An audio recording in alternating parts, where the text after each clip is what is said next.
in the area. So I've checked the status of the internet, and it says that there are known problems, and I'm just waiting to see. It's saying that it's going live, but it's even struggling to connect. So, yeah, there are known problems in the area.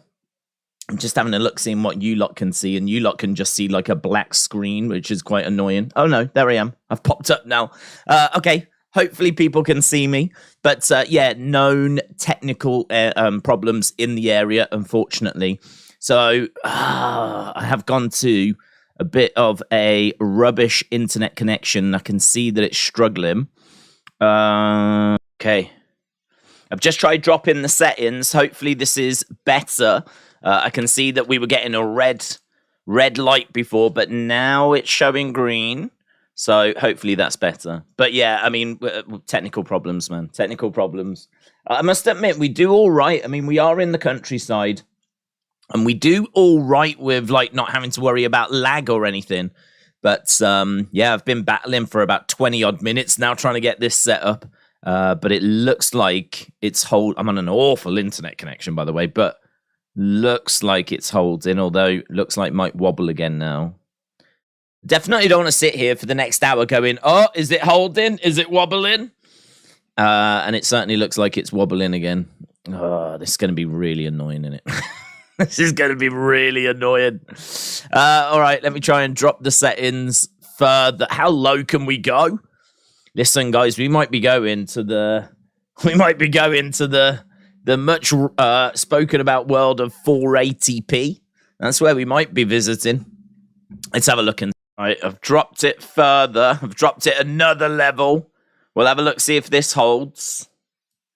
As I said, we are on a garbage connection. It is absolutely rubbish.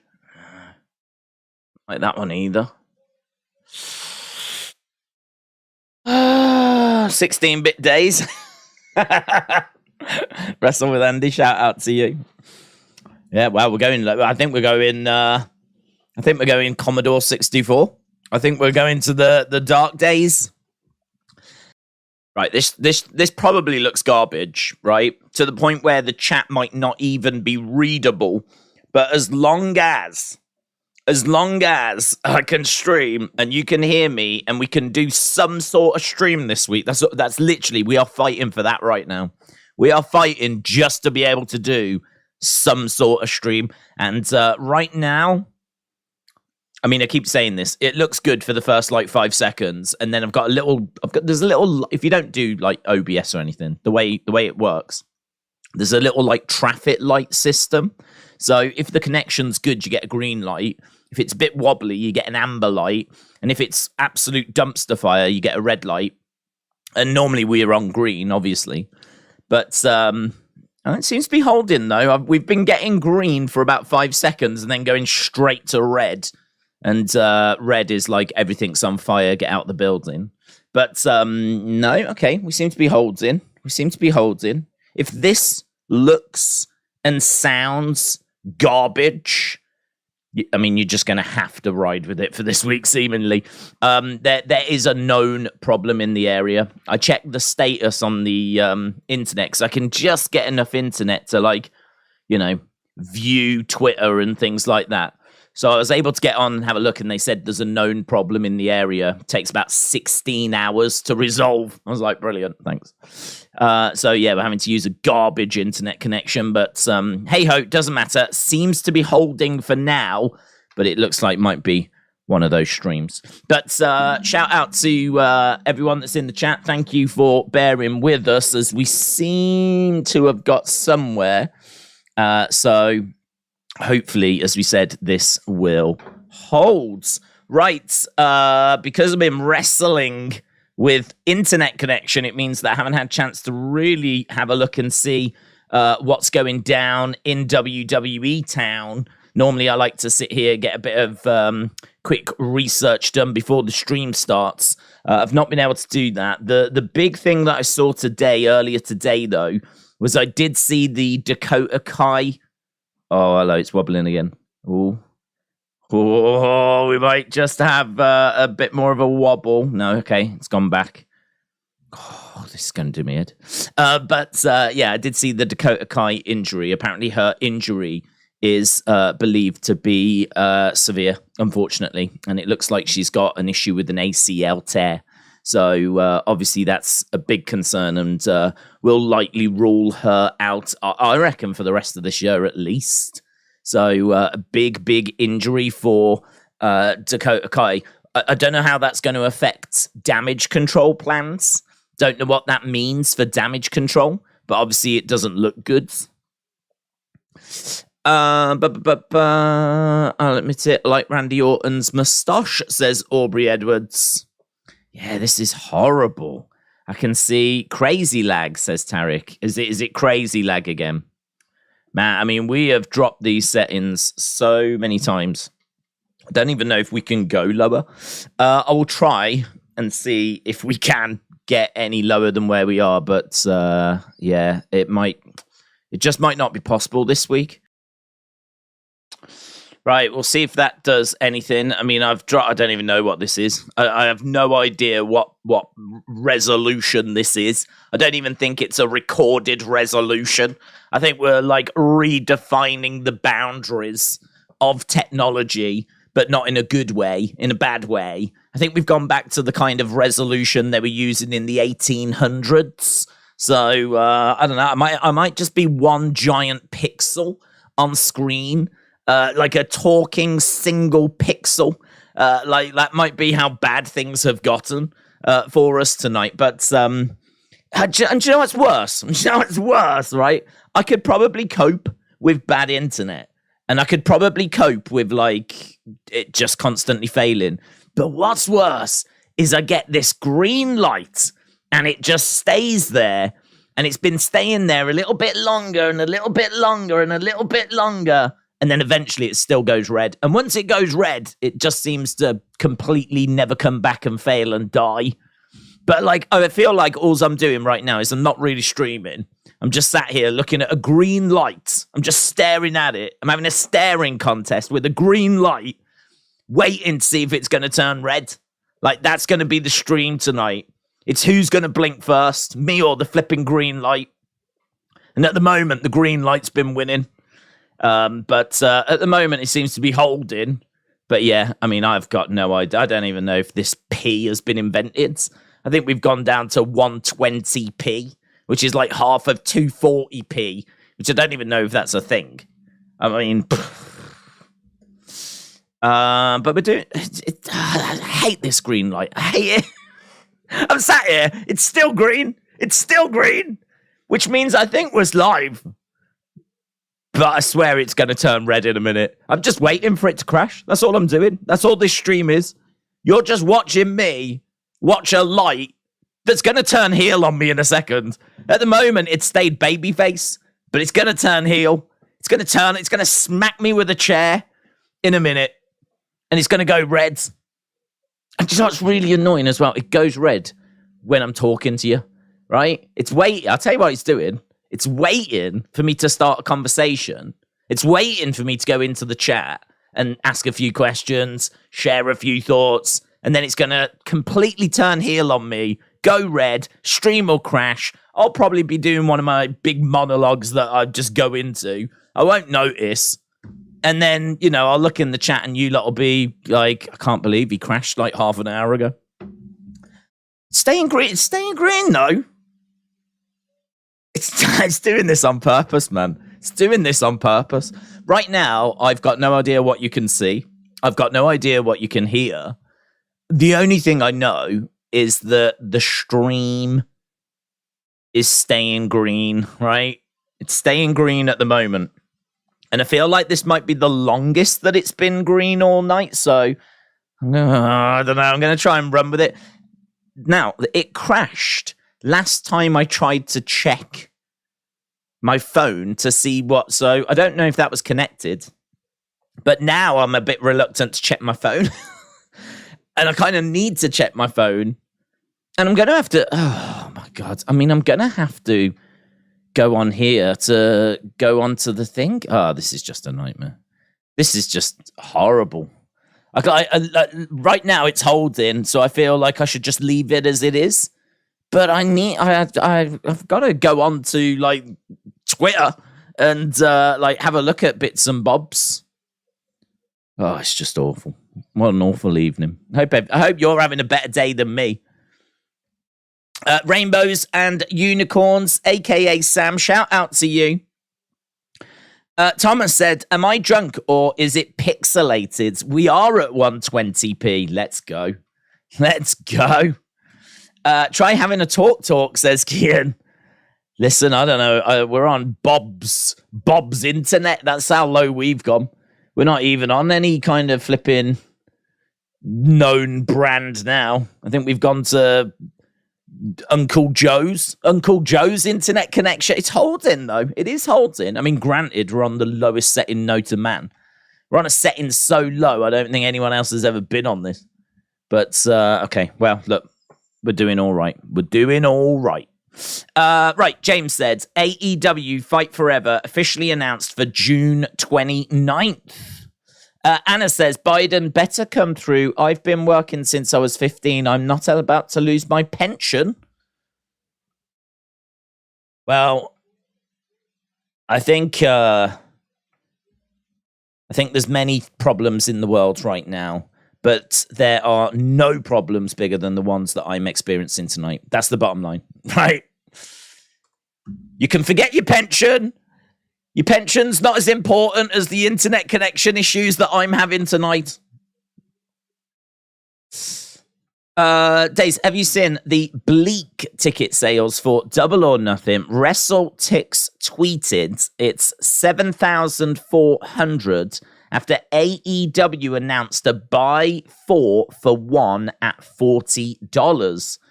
Buy 4 for 1?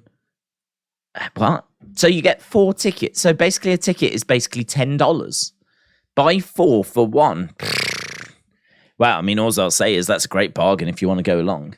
That, I mean, honestly, at them kind of prices, I'd be tempted. If I was in the area and you can have like a family for 4 go out, you know, you can't even get into the cinema for that. All I would say is don't look a gift horse in the mouth, right? If they're doing an offer along those lines, then snap it up if you're in the area. I'd be tempted to go to that.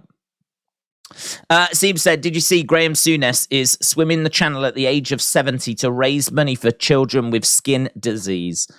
I didn't. I saw something on TikTok because I've started uploading videos onto TikTok, and I saw him and he got really emotional about like something, and I watched it for a bit, and then I saw it was like charity connected, because I didn't know like if someone had passed away or what it was, but he was talking about like some charity work that he was doing, but I didn't see exactly what it was. So very good.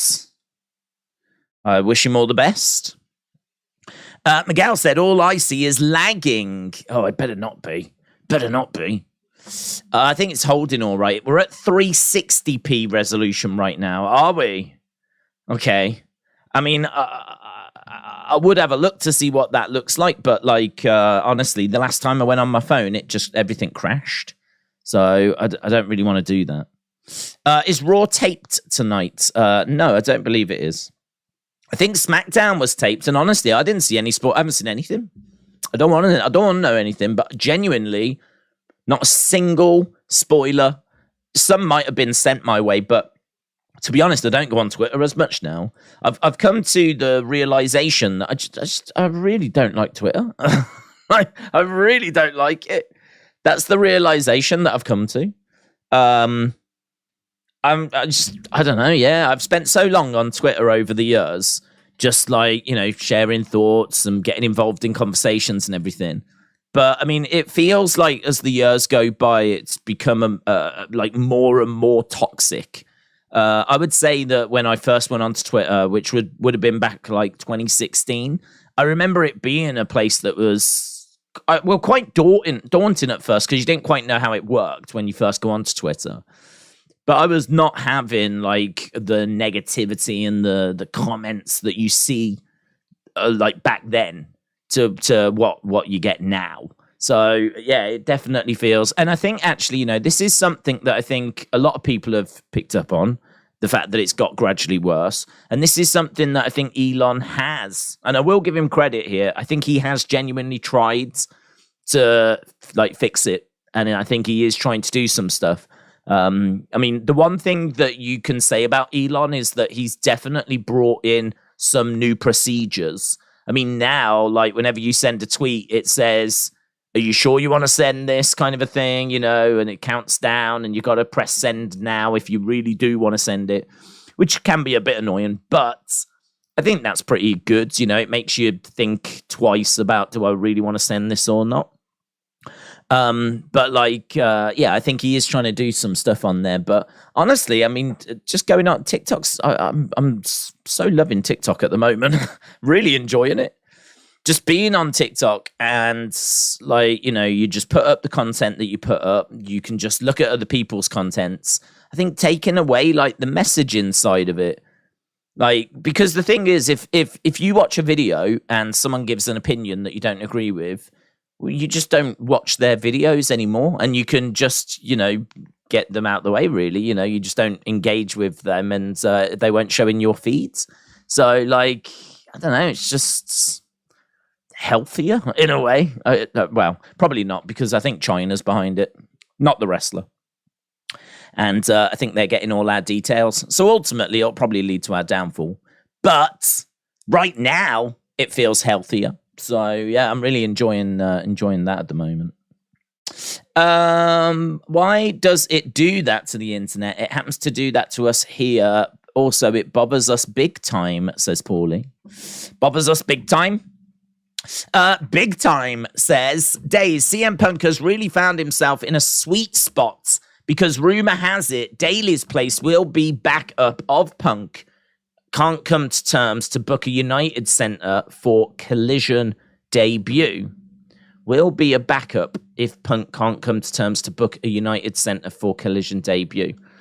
Oh, so if they can't get Punk, they'll move to Daly's place. Yeah, good. Other than that, you're doing great. Other than the fact that my internet is atrocious tonight. And, actually, that's it, really. In a way, discovering TikTok in recent months has been quite eye-opening for me. Never went on there before. Any TikToks I would see would be ones that would be shared on Twitter and places like that. So going onto there and seeing what it's about and just spending a bit of time on there, I can see why it's as popular as what it is. What it is. It's very easy to lose time on TikTok. But yeah, it's good. Right. Today is Rusev Day because Russia is bad, says Miguel. Thomas said it went for 80p for a moment. You got a bit more beautiful. You're like a third member of Pretty Deadly. Thank you. Appreciate it. Jay says, this is like AOL dial-up. It's a retro 98 stream. Yeah, this is what it would be like if we were streaming during the Attitude Era. That's basically what this is, guys. A lot of people think that I've got internet problems tonight, and honestly, they're just misinformed. What this actually is me giving you a treat whereby I'm showing you what it would be like if we did watch-alongs during the Attitude Era. So in many ways, you're welcome, right? It's just all part of the experience this evening. So, yeah, I would love to sit here and talk to you about wrestling, but I have no information around me. Normally, I've got websites I can go to. I've got a bit of research that I might have done. I have flipping nothing. Although, my phone has just managed to connect to Twitter, so I'm going to quickly just see if I can get a few bits off there and then run away again. So apparently Nakamura versus Finn Balor this evening. We're just a few days away from the historic Night of Champion. Everyone is ready to make a statement tonight. Of course, this is the go-home show tonight. Oh, and there's a video. Do I dare risk it? Let's go for it. If this stream crashes, then we can always... Content not available! I was going to say, if the stream crashes, we can always drop down to 180p. Looks like Sami and Kevin have found a tag partner, and it's Riddle. Wow. Who knew? Who knew? Right, Sami and KO and Riddle taking on Imperium. Yeah, that was made last week, wasn't it? I remember that. So it is going to be Sami, Kevin, and Riddle against Imperium. A few tweets regarding NXT. Becky and Trish contract signing. Lovely, lovely. Becky and Trish contract signing. NXT tomorrow. Who will be the mystery partner? Well, that's already been revealed. Stands off. Brace yourself. Cody and Brock in the same building at the same time. Cody and Brock on Raw tonight. Roman is going the king of kicking out at 2.9. Just reading what they've put up in the past few hours. Natalie Mamo is going to serve as WWE's official social media ambassador for Jeddah, Saudi Arabia. WWE Al Ans Natalie Mamo. I think that's the Saudi Arabian show that WWE have. So just a little statement that she's going to be the official social media person. And I think that's it. So, okay, that's good. We managed to get some information there. So we've got Nakamura versus Finn. We've got Sami, Kevin, and Riddle against Imperium. We've got Becky and Trish in a contract signing. We've got Cody and Brock in the same building at the same time. This, of course, tonight is the Night of Champions Go Home show. And as we said, the big news this evening was about Dakota Kai. Unfortunately, Dakota Kai is injured, and the injury looks pretty severe, and it looks like she's going to be out for sadly quite a while. So yeah, certainly the rest of this year by the looks of it. An ACL tear is like what, 8-10 months, maybe 12 months. I mean, that's the injury that Bayley had and other people have had. So yeah, it's not good news for Dakota Kai, unfortunately. Does go to explain why it was Bayley and Io on the graphic the other day, because Bayley and Dakota have been the tag team recently. But when they put that graphic up the other day about the women's tag team fatal four-way match to crown the new champions, the graphic had Bayley and Io on it. And I must admit, I do remember looking at that graphic thinking, why isn't it Dakota? But my brain didn't go any further than that. I didn't explore as to why it wasn't Dakota. I didn't go and think like, oh, it's an injury or whatever. But I do remember looking at that graphic thinking, why is it not Bayley and Dakota? Because that's been the tag team recently. Well, now we know the reason why is because Dakota got injured in the same match that Liv Morgan got injured.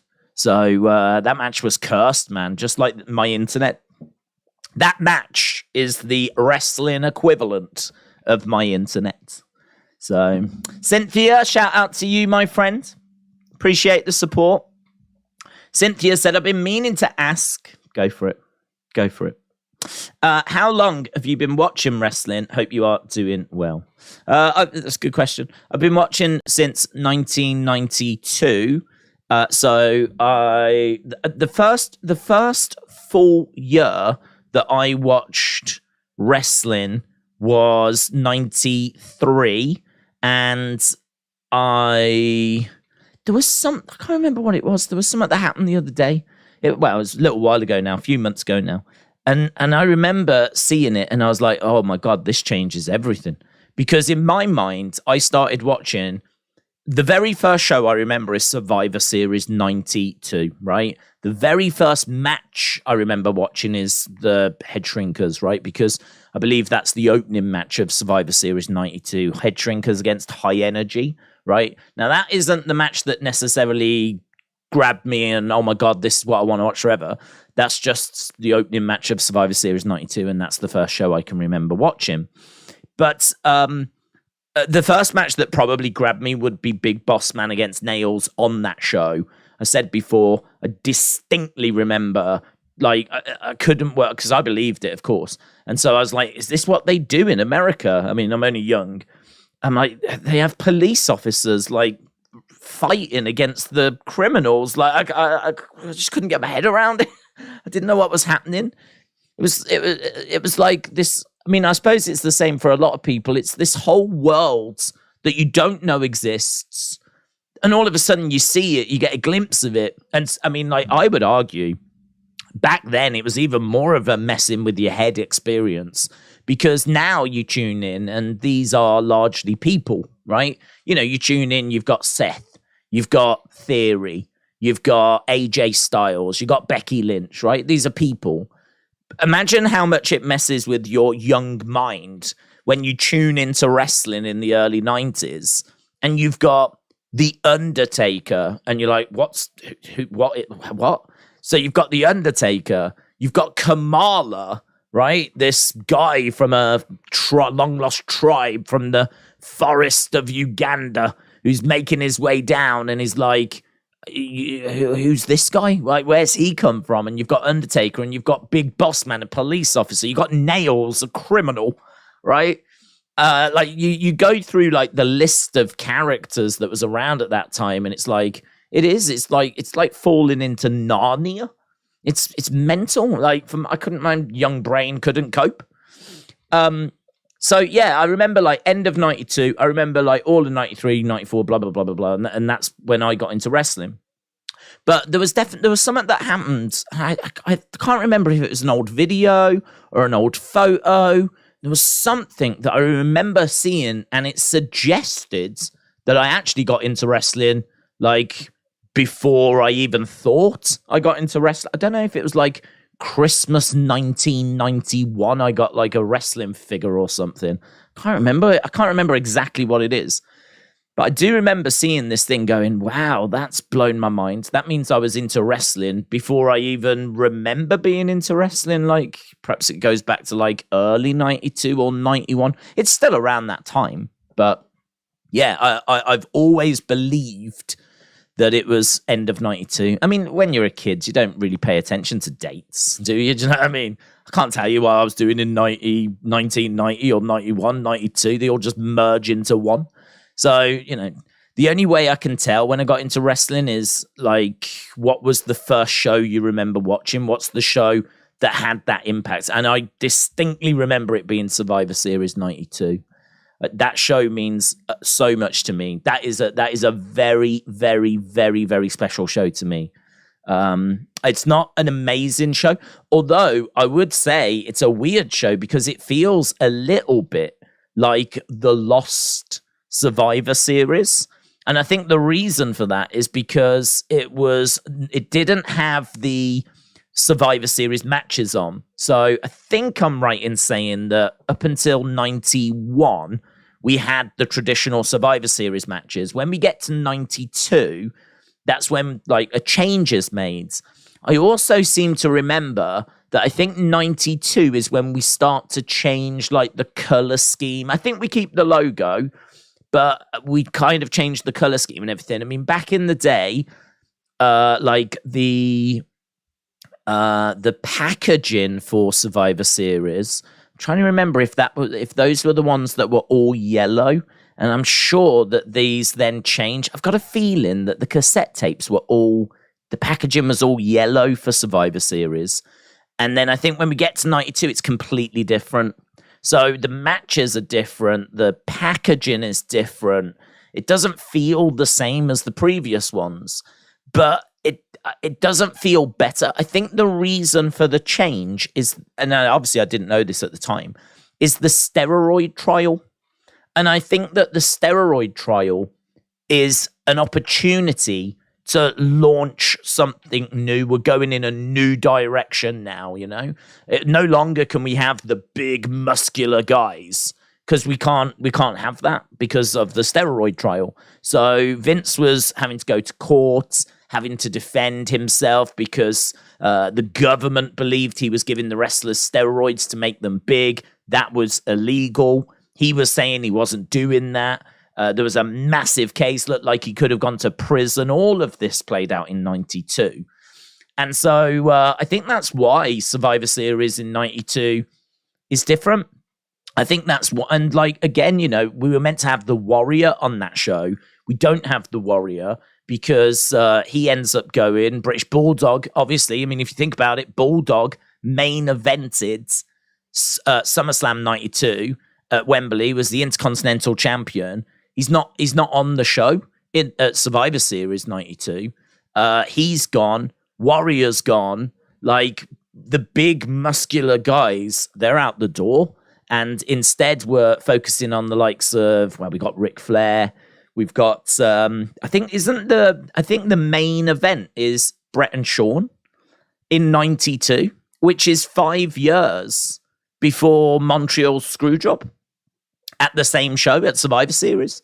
And again, that's a match that never gets spoke about. When we talk about the rivalry between Bret and Shawn, people will always focus more on their WrestleMania Iron Man match and certainly the Montreal Screwjob. When do you ever hear people talk about Survivor Series 92? When they actually faced each other there as well. So that show is such an interesting show to me. It comes at such an interesting time. It's a seismic change in WWE. And, you know, there'd been changes happening all throughout 92. It wasn't just like, boom, right then and there. But we was definitely seeing big changes happening as we headed towards 93. And then, you know, in 93, obviously, we're in a much different place compared to where we were in, like, 92. I think they class the golden era as being, like, mid to late 80s to 92. And 92 is seen as the end of that era. And then 93 is when we're starting to look towards New Generation. And we don't have to wait too long till we get to New Generation. And of course, you know, we launch Raw in the January. So it was a very interesting time in wrestling. It's very much like now in the sense of you've got the sale, you've got like Vince going and coming back and all of this kind of stuff. Now is a very interesting time in wrestling, but 92, 93 was also a very interesting time in wrestling. So I think I joined at a very good time. But I just, sadly, I didn't know any of that at the time. You know, this is all stuff that you've kind of found out or I found out since. So, yeah, great, a good question. Hope that answers it. And I love that era. Anything around that era is very special to me. Like, I think because I love the early 90s, it's very easy for me to trace back to the mid-late 80s because a lot of the people I loved watching in the 90s were around in the mid-late 80s. And so anything that kind of connects to the early 90s, I'm obviously very invested in. And so I can then trace it back. So really, I mean, anything back to WrestleMania 1, I mean, Hogan and everything, you know, Macho coming in around WrestleMania 3, whatever. All of these are playing big parts in, like, you know, the early 90s. And, you know, Hogan's still around in 93. He finally goes in 93. But yeah, that's why, like, going back to like WrestleMania 1, anything from WrestleMania 1, I'm, you know, loving. But then saying that, I find it really interesting before WrestleMania 1 because, like, there's not much of a spotlight that shone on that era. So whenever I can, I always try to jump into that kind of pre-WrestleMania 1 as well. Because, yeah, as a wrestling fan, you just want to know as much as possible, don't you? So, I do love to talk. I probably went a bit too long on that, but Cynthia, shout out to you. Right. Hayden says, shout out to you, Hayden. Appreciate the support. Hayden said it's time for Monday's Night Raw. Lol. Assuming KO and Sami retain and don't break up, who would you like to see them defend against next? I would love to see Street Profits. Thank you for all you do. Hayden, that's really kind. Appreciate it, man. Who would I, if they don't split up, who do we want to see them defend against? Well, I think Judgment Day have made their intentions clear. So I believe Judgment Day will be next. I don't mind that. I don't know that that's really the match that I would be clamoring for. To be honest, I don't think there's any tag teams at the moment that I would be desperate to see them against. The Street Profits match that you mentioned would obviously be great, but I think we saw that. Was it the night after WrestleMania when they won? I seem to remember getting that KO Sami Street Profits encounter, and I think it might have been on the Raw after WrestleMania. I could be wrong, but that's where I would go to. I would visit the Raw after WrestleMania, and I think that was on there. In regards to who I would like to see them against, I'm going to give you a couple of names, actually. Either Viking Raiders and, here's the caveat, Viking Raiders win, because Viking Raiders are a great team. They're a great team. I know they look like a joke, and I know they're treated like a joke, but they're a great team. They used to go by the name of War Machine. They were like big all over the world, especially in Japan. And there was a high hope when they got brought in that, WWE had just picked up this, world famous, credible tag team. And there was a lot of excitement about how we were going to use them. And you look at how we're using them at the moment. It's a disgrace. It's an absolute disgrace. It reminds me a bit of how we treated FTR, the Revival, amazing tag team. And we just could not do anything with them. We just didn't know how. We just don't know how to book tag teams. It's as simple as we never have.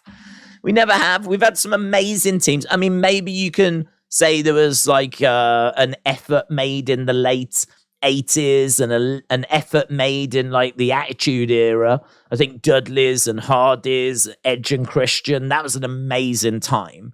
I think maybe you could say around 2014, 15, maybe where we've got like the Usos and the New Day in particular, when New Day. So I think New Day was 2015? So 2015, 2016. Maybe then when, we're really getting behind the New Day, maybe you could say that. But by and large, apart from some, exceptions, well, we just don't know what we're doing, do we? We just can't book these teams. Vince famously just doesn't care about tag teams. Tag team wrestling is just not something that he cares for. But I think what's been a surprise for me is the fact that outside of the Sami Usos story, I mean, I don't think Street Profits have been booked very well. Viking Raiders definitely have not been booked very well. New Day, I mean, it would be the easiest thing in the world to give the New Day a slight refresh. Easiest thing in the world, because wrestling fans, we don't need anything complicated. We just need anything, bootios, ice pops, pancakes. It'd be the easiest thing in the world to give the New Day something, right? That's milkshakes. There you go. I've done it, right? They could have been banging on about milkshakes and having some fun with shaking a part of their body. It's time for the milkshakes and they wiggle their boobs. I don't know. Something along those lines. Something that we can have a little bit of a giggle at, right? But they've done nothing. Now, granted, it hasn't been helped by the fact of, when one's healthy, the other's injured, right? So it's not been helped by that. But, and maybe they could have done with a Big E replacement. Perhaps losing Big E was just too big of a hit. And the other two were just struggling to, keep the same energy. And perhaps they've been doing it so long they just don't feel the same way about it now. I don't know, but it's been awful for so long. For so long, they've just come out, they just walk out, and that's it. So, like, I think that for me, I think the Viking Raiders not only being the ones to take on Sami and Kevin, but winning against Sami and Kevin.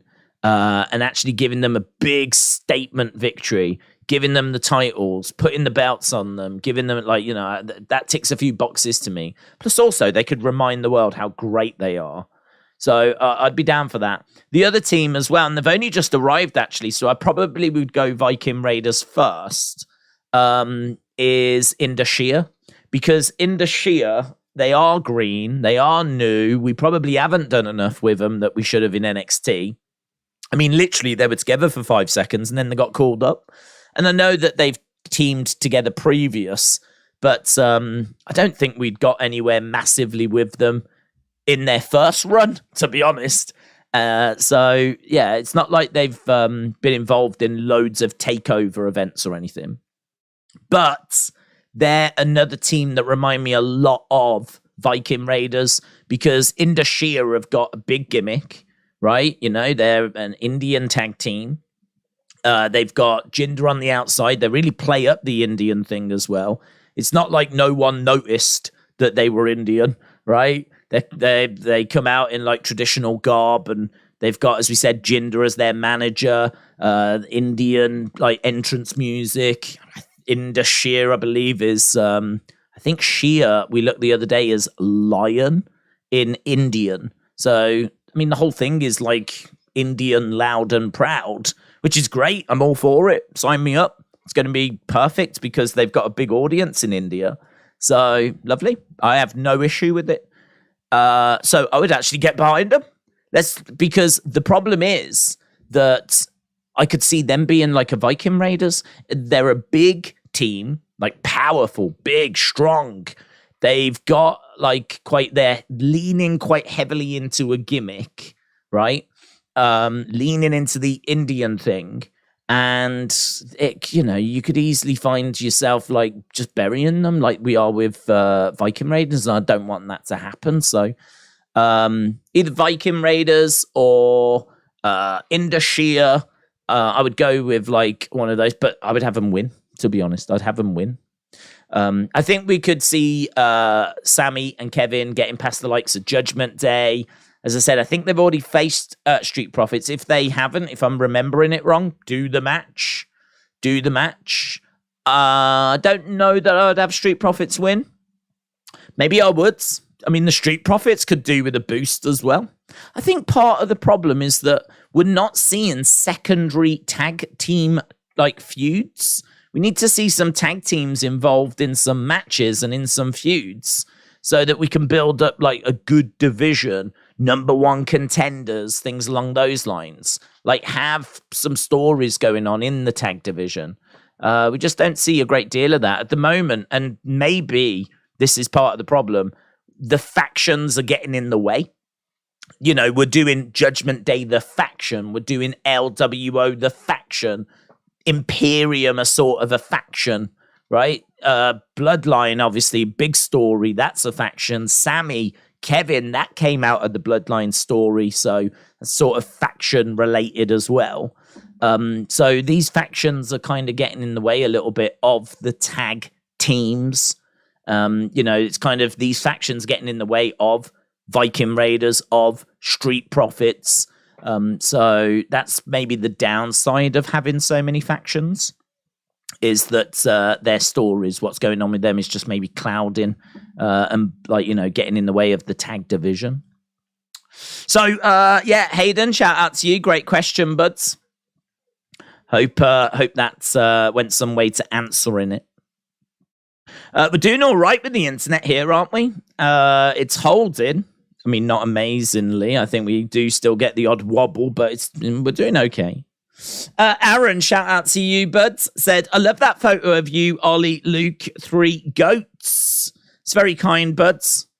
Yeah, it was funny because I made a video for Wrestling Shop Live because I've spoken about it, but I am aware there's people that join us for the first time, like each stream, or people that aren't able to make the previous stream that join us on this stream, blah, blah, blah, blah, blah.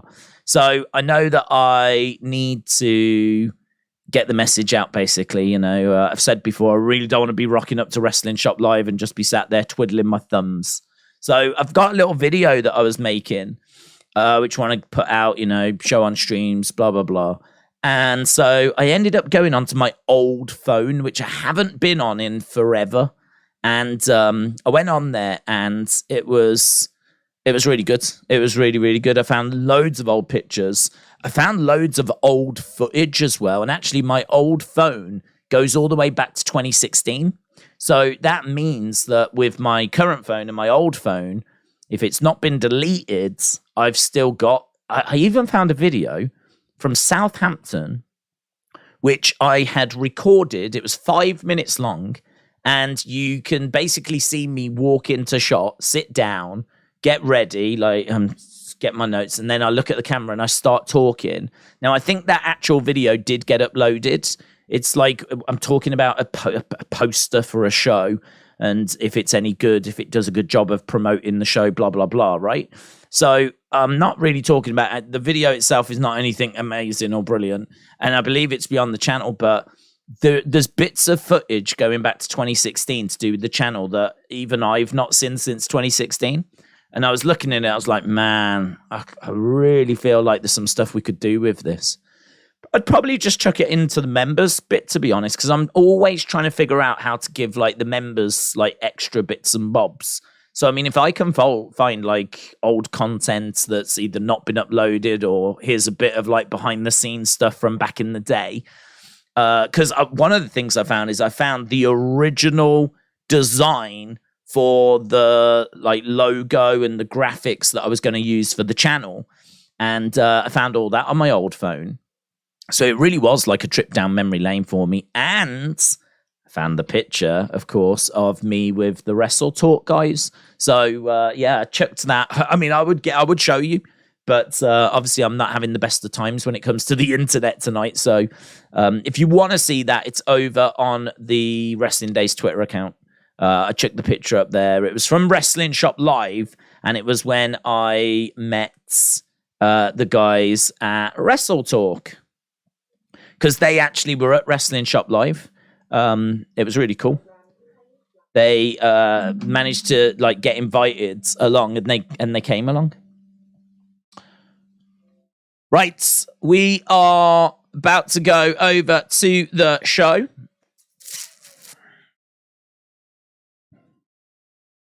If you smell the King of Kings. Right, Raw starts now. Let's go. Kian said, my top 3 WrestleManias are 28, 29, 33. They had some solid matches, especially Cena, Rock. Oh, there's Cody arriving. The American Nightmare has been attacked. Backstage, Brock attacks Cody. Right, we are underway. Cody being chucked around.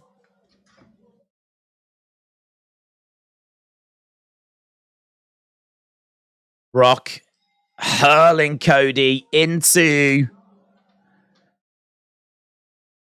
kegs. That's gonna hurt, man. That's honestly, if you've ever like felt the weight of a keg, they are heavy. There's no give to one of those things. And I doubt they've gone and got a load of gimmick ones made. He just got thrown into a load of kegs. Now Brock's got one of those kegs. Ooh, right in the arm. That's moody, man. That's moody. That's moody.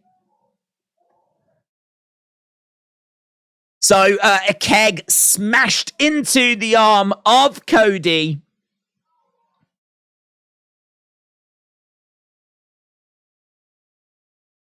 Damn, man. Damn. 3 times now. Brock, come on. Brock attacking people is boring. I like the keg thing. Might not do it for everyone, but as I said, it does it for me. 'Cause, I mean, I know how heavy those things are. We got Paul Heyman in the ring right now. So Heyman in ring is interesting.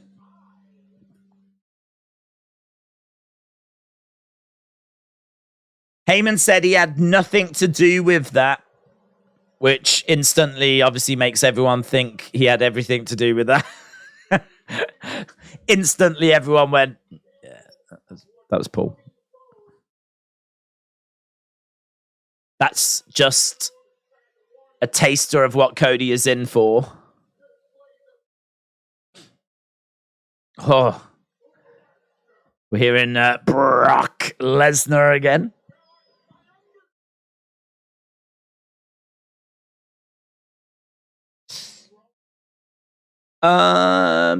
Let's Killer, what's good? What's way? And I missed it, said Loop Girl. Loop Girl, shout out to you.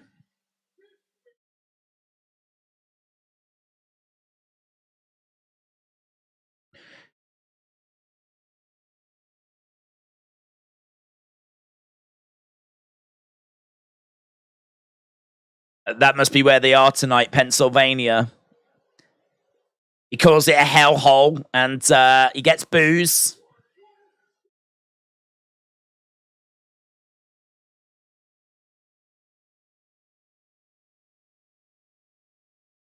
There are not one, there isn't two, but there are 3 main events this Saturday. Of course, we are doing the Night of Champions watch-along.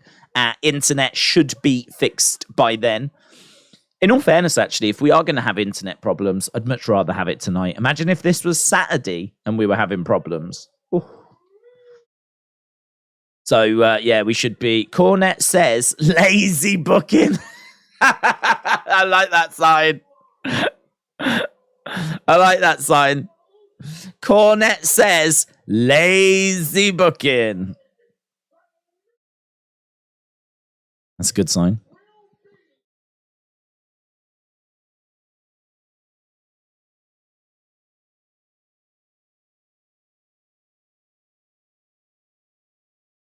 Okay, there's a noise coming from the crowd as Paul Heyman talks about the new tag champs being Solo and Roman.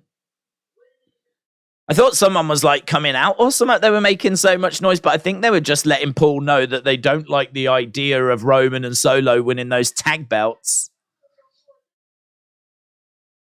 Look, they've put Paul Heyman out there to sell this pay-per-view. That's what he's doing, basically.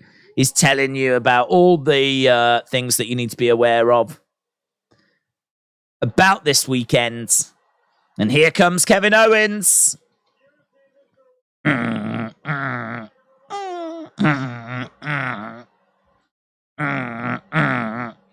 Kevin Owens making his way out. Why are they mentioning SmackDown champions on Raw? Well, this is where we've got like this slight problem where the tag champs represent both brands. I say problem. It's a tricky one because I don't think there's enough tag teams to warrant two champions. So it's a problem in the sense of if you are like all about the brand split, you just live for the brand split and you just want nothing but a hardcore brand split. This is where it would be a problem. But it's tricky in it because right now I don't think we need like Raw tag champs and SmackDown tag champs. I think having just one set of tag titles and the champs just go between the brands, I think that's fine. Just like the women's, it's exactly the same with the women's tag team championships. Okay, so KO and Sami have got in the ring, but Heyman has gone. KO and Sami. I don't know if we're going straight into this match now or what we're doing, to be honest. I don't know what we're doing. What I do know is that we're 7 minutes in. So far, we've had Cody attack backstage. We've had Paul Heyman basically cut a very basic promo. He might as well have just said, please tune in to Saturday. Please tune in to Saturday, please.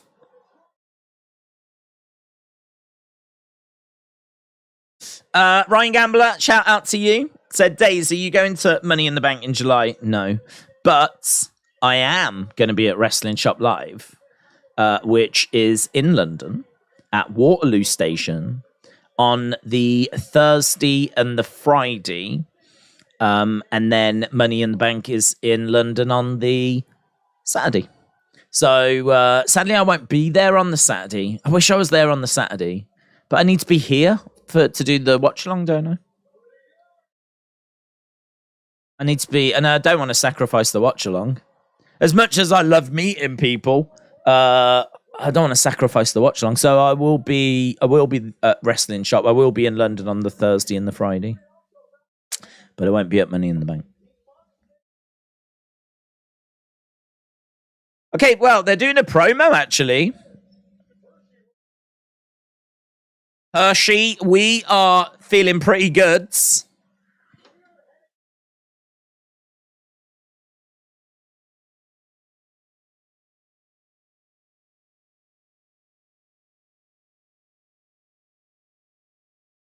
Okay, so now we're going to be hearing from Sami and KO. They're just going to be talking about their match, aren't they, at Night of Champions? Sami said this one is personal.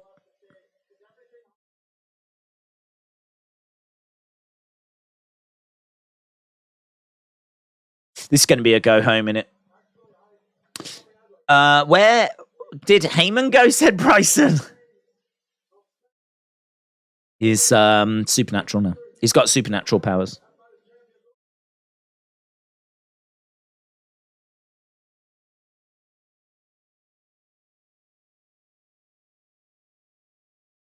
Okay.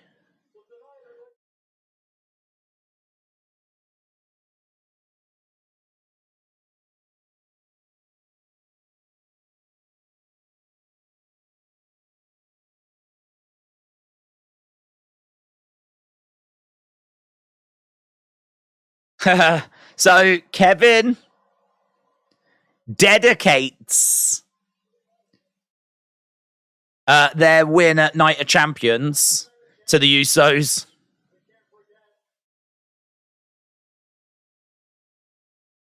The true pillars of the bloodline.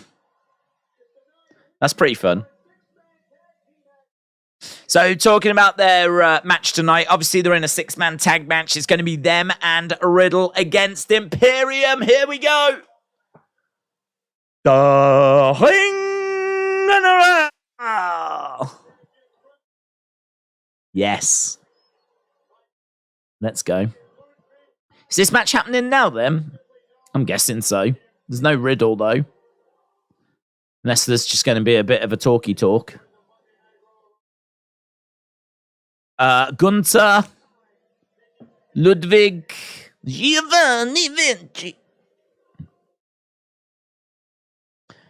Gunther has made his way down then. It's the three of them, just Sami and Kevin. Surely Riddle's going to come out and even up the score, but I don't quite know how he's going to do it.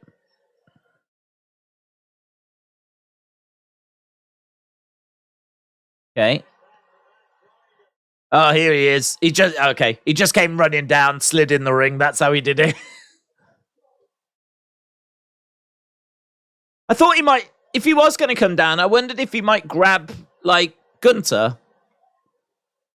Yank him off the edge of the ring, whatever. He didn't. He just slid into the ring. And that's it. Now they're going away again. Well, that killed a few minutes, didn't it? That killed a few minutes.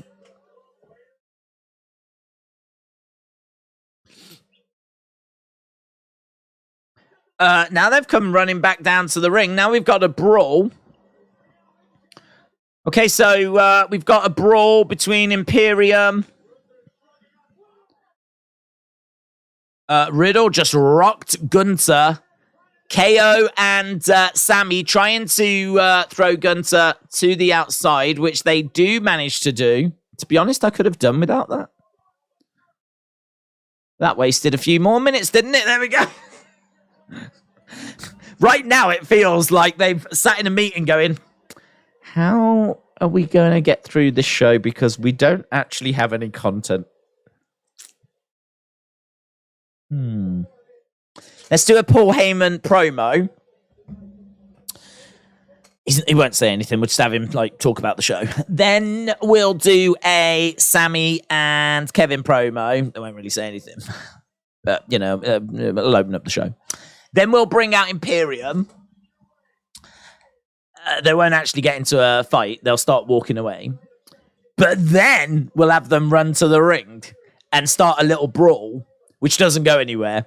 And honestly, by that point, we will have killed about 15 minutes. Genius. Genius. I mean, look, it's go home, innit? It's go home show. This is how it's going to be tonight. It's not. I didn't tune into this Raw expecting it to be the greatest show I've ever seen. So it'll be them just, there'll be a few bits. We know that we're getting like the contract signing. We got Seth Rollins tonight as well. Finn Balor against Shinsuke. We know that Imperium and Sami, Kevin, Riddle. We got Ricochet here as well. So there'll be a few bits tonight, but this is it is a go home. Do I know what this match is? I don't think I do. Ricochet coming out now. Ding, ding, ding. WWE, slow down. This show is moving like a bat out of hell. Like a bat out of hell, I was gone in the morning sun. Days, do you think Sami will turn on KO instead of KO to Sami? Because KO has turned too much on Sami. So now Sami gets his revenge and returns to the bloodline, and then there's a feud between them. No. I don't think Sami's going back to the bloodline, but I think that is done. Also, I don't think I'd have either turn on either. I mean, you could have Kevin turn on Sami. I know he's turned lots of times, but then my counter argument would be, well, that's just who he is. That's the reason it's happened so many times is because he's not trustworthy. He's not a good person.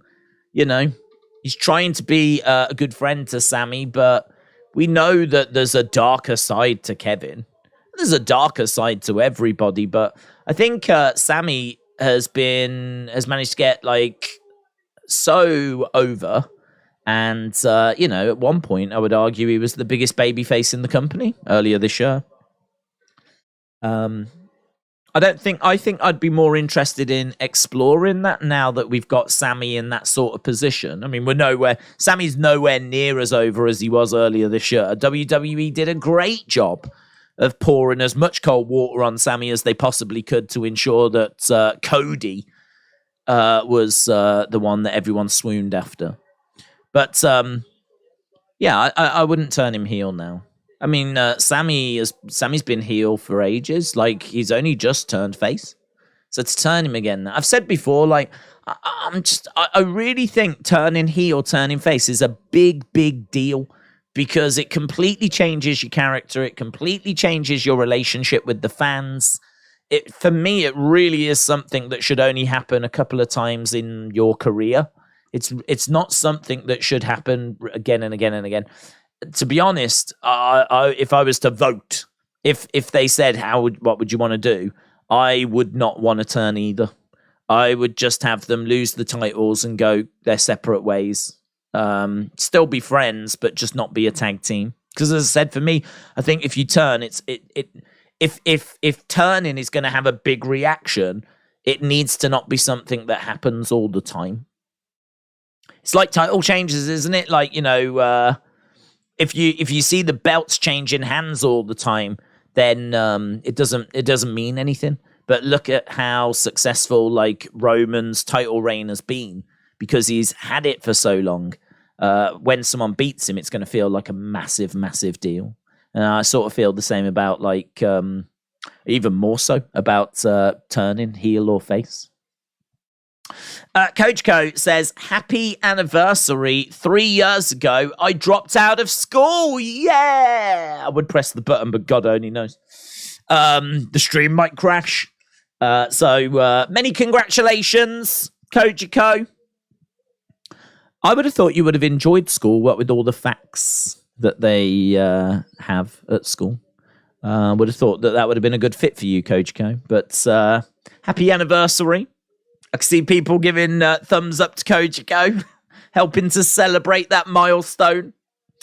Kappa said, Days, hello, are you all right? Happy Monday. Kappa, happy Monday, buds. I've been better, to be honest. Sitting here for the first half an hour, worrying that the stream's going to crash. Not my ideal way to start a Monday Raw stream. But as we said, hopefully, I must admit, I mean, it's quite rare for us to have lag issues We do get it every now and again, but considering the amount of streaming we do, the hours and hours and hours and hours of streaming, I think all things considered, our lag issues are very, very minimal. So it's just one of those, unavoidable for tonight, but we've managed.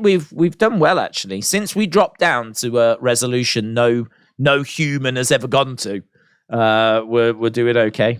So, yeah, apologies that this is going to look garbage. It's going to sound garbage.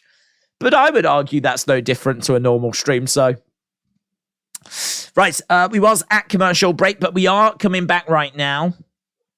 Defcon Eric said, I just can't help myself. When someone said the stream crashes down, then I've got to say it hurts inside.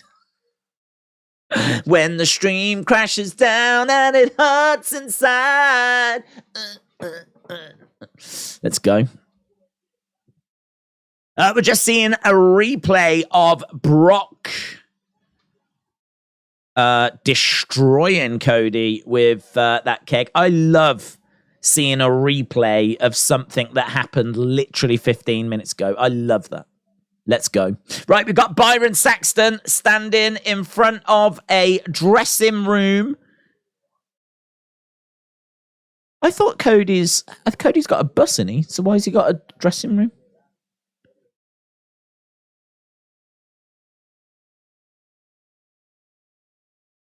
No information from Adam Pearce.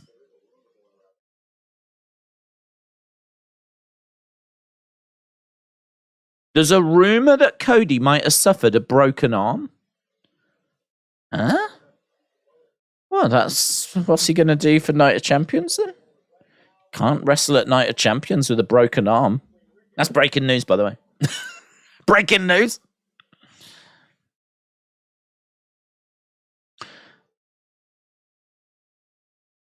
Bronson Reed. Bronson Reed just mouthing along to his entrance theme.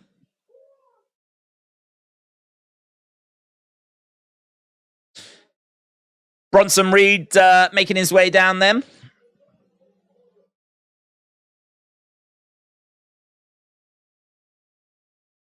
I wonder what that's about. I wonder if it's just a little bit of a swervy swerve to get us all a bit like... speculating, and then it turns out everything's fine. You thought you'd be able to rule me out, and then it turns out it's fine. Or did he suffer a little knock at the weekend or something, and he is out of Night of Champions? He's going to have another one of those bruises. Yeah, it worked so well for him last year.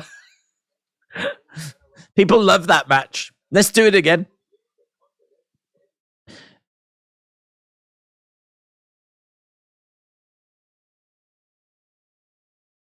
Last week, I didn't win the Battle Royal, and that's because of one man, Ricochet.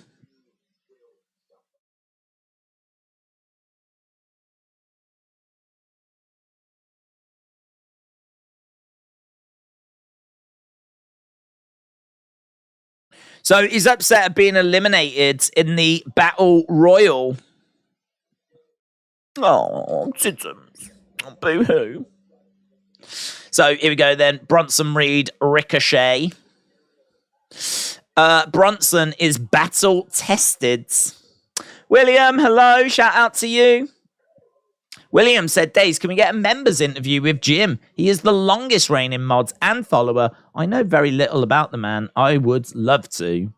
I mean, Jim, correct me if I'm wrong. I feel like I've asked multiple times in the past, and I don't think it's something Jim has wanted to do before. But absolutely, the offer is there. Jim, to my knowledge, is the longest serving supporter, viewer of the channel. I'm going to go legend. So it would be my pleasure to do that. And the invitation is open and there for Jim, but I feel like it's an invitation that has been extended. This is where Jim will come in and go, you've never mentioned him. This is where Jim's going to throw me under the bus now. No, actually, I've always wanted to, but you've never asked me. I'll tell you what I'll do if he says that. I will go back through my old videos and I will find the examples of me asking Jim. But yeah, it's an invitation that's out there. Hello, I've got. I can tell you that my chat has crashed. Exciting. Ricochet on the outside. I think is the one on screen moving. I think the one on screen's moving, but the one behind the scenes is. Oh, there we go. Boom. It was not moving, and I was like, asking Jim what? Question mark, question mark, question mark. Jim's an OG, says Shakim. He is an OG. Asking Jim what? I don't know. What's your favourite colour? I mean, I'm not going to ask you, like, deep philosophical... Like, Jim, how would you solve the conflict in the Ukraine? I mean, do you know what I mean? It's going to keep it light. Favourite match, favourite superstar. Who's your favourite member of the community? You know, all that kind of stuff. Good stuff. I mean, in all fairness, Jim, I'm totally up for doing it. The invitation is there. It's been there for years and years and years. The only thing I would say is I don't think I can do it at the moment. Right, that's all I'm going to say. That's all I'm going to say. Because right now, I'm only just borderline streaming. So you don't need to panic at the moment. What is a triple main event? It's where we get loads of main events. 3 of them. That's a triple main event. That'd be a good name for a burger. Dang it, Jim. I'm a wrestling fan, not a statistics analyzer, says Rhodey. As we know and said many times, not just about this time. Kappa said, if Ricochet wore black gear and learned to cut more unique heelish promos, he could be a major player. Brian said 762 in the chat on a Tuesday. This is crazy. It's my number. Call me maybe. Yeah, of course, people came out for this stream because they heard rumors that it was all flipping falling apart. Of course, there's loads of people here. It's gone round the internet that someone's streaming in like 10p. And they're like, what? Is that even possible? What does that look like? It must look like Minecraft. So, of course, people have come out to have a look to see what it looks like. Someone trying to stream on such a low resolution. X Music said, how's your night? Well, it's been better. I've had better nights. I feel like my night perfectly corresponds with my internet. By and large, if my internet's good, I'm good. If my internet's garbage, I'm garbage. It's pretty much one and the same. It's going forward. You can just ask how my internet is. How's your internet connection? It's exactly the same. Me and my internet connection are in symmetry. Never really thought about it that way before, but that is now how I live my life. Right, we was at commercial break. We're going back. We're almost half an hour into Raw. And so far, things have happened. And one of those things is a standing delayed vertical suplex by Bronson Reed, who has got Ricochet in the middle of the ring and is showing off his power and deadlifting him as well. Ricochet went down momentarily and Bronson picked him right back up again. That was sexy. Samoan drop by Bronson Reed as Ricochet gets his shoulder up. So Ricochet is just seeing a replay moments ago. Bronson Reed with a shoulder tackle on the outside of the ring. And Ricochet on the edge of the ring goes down as Bronson definitely feeling the effects of that. Coming over again as Ricochet is trying to get back into this contest. Days, Ricochet, Bronson, at the top of hour 1, doesn't come off as something captivating that's going to keep the audience tuned in. Triple H is catering to niche. BT Sports. Why is my BT Sport a minute behind yours, says Brian? I don't know. Are you watching it on the internet? Depends where you're watching it. If you're watching it over like an app or the internet, then that could be it. Or did you pause your TV momentarily? And so you're actually like just not watching it quite live. Could be one of those things. Certainly if it's over the internet. Ricochet looking for a springboard moonsault. Lands on Bronson. Bronson still down. Grabs Ricochet by the throat. Bronson getting back up to his feet. Kick coming in there by Ricochet. Another shot there by Ricochet. Ricochet goes down. As he went for a kick, Bronson just clubbed a kick away, which resulted in Ricochet being thrown off balance and planting himself in the ring. Bronson goes to the outside. Ricochet on the outside. Oh, but this time he goes into a knee. Look at the selling by Bronson. He gets caught by a knee and Bronson's like...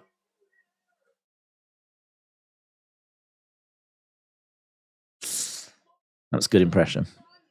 That's my bang-on impression of a stunned Bronson.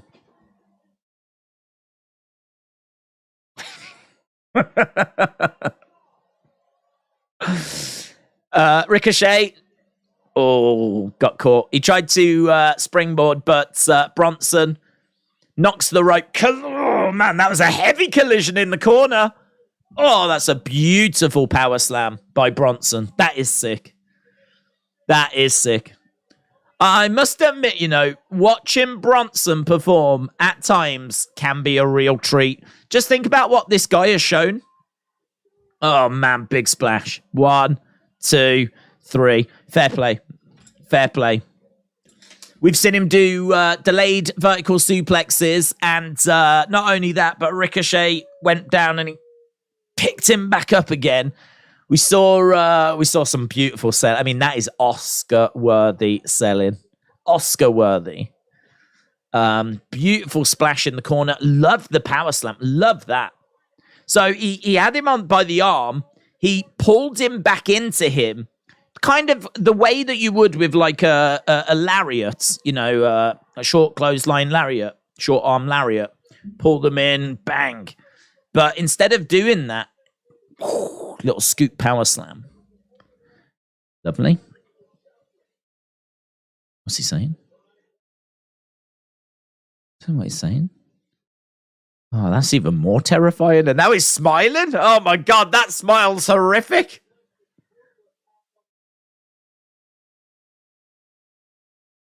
Everything about Bronson is scary. First of all, he was saying something. I haven't got a clue what he's saying, right? But when someone's looking at you going, you're like a bit intimidated. Then he started smiling menacingly. That was awful. And then he flicked his hair back. And that was awful as well. Everything about Bronson Reed is intimidating. Right, here's someone that's even more intimidating. It's time for Dominic Mysterio. Okay.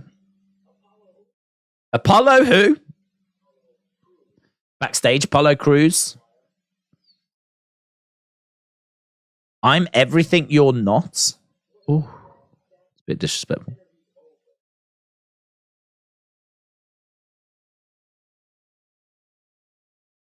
Thank you, Dom Dom. Right, we're going to hear from Rhea. So Apollo's interview's over.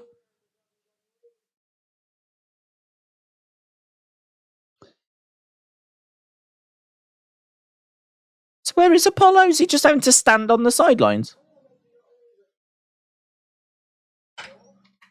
Disrespect. Oh, here's Apollo again.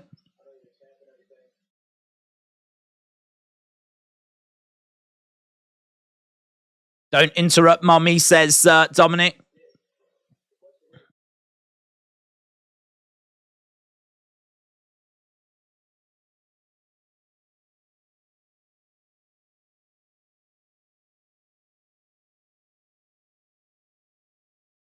Yeah, that's right. So Dominic is going to step up to Apollo.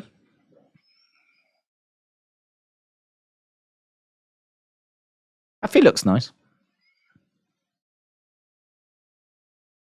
Okay, Apollo and Rhea and Dum Dum, and there was a whole mess going on back there.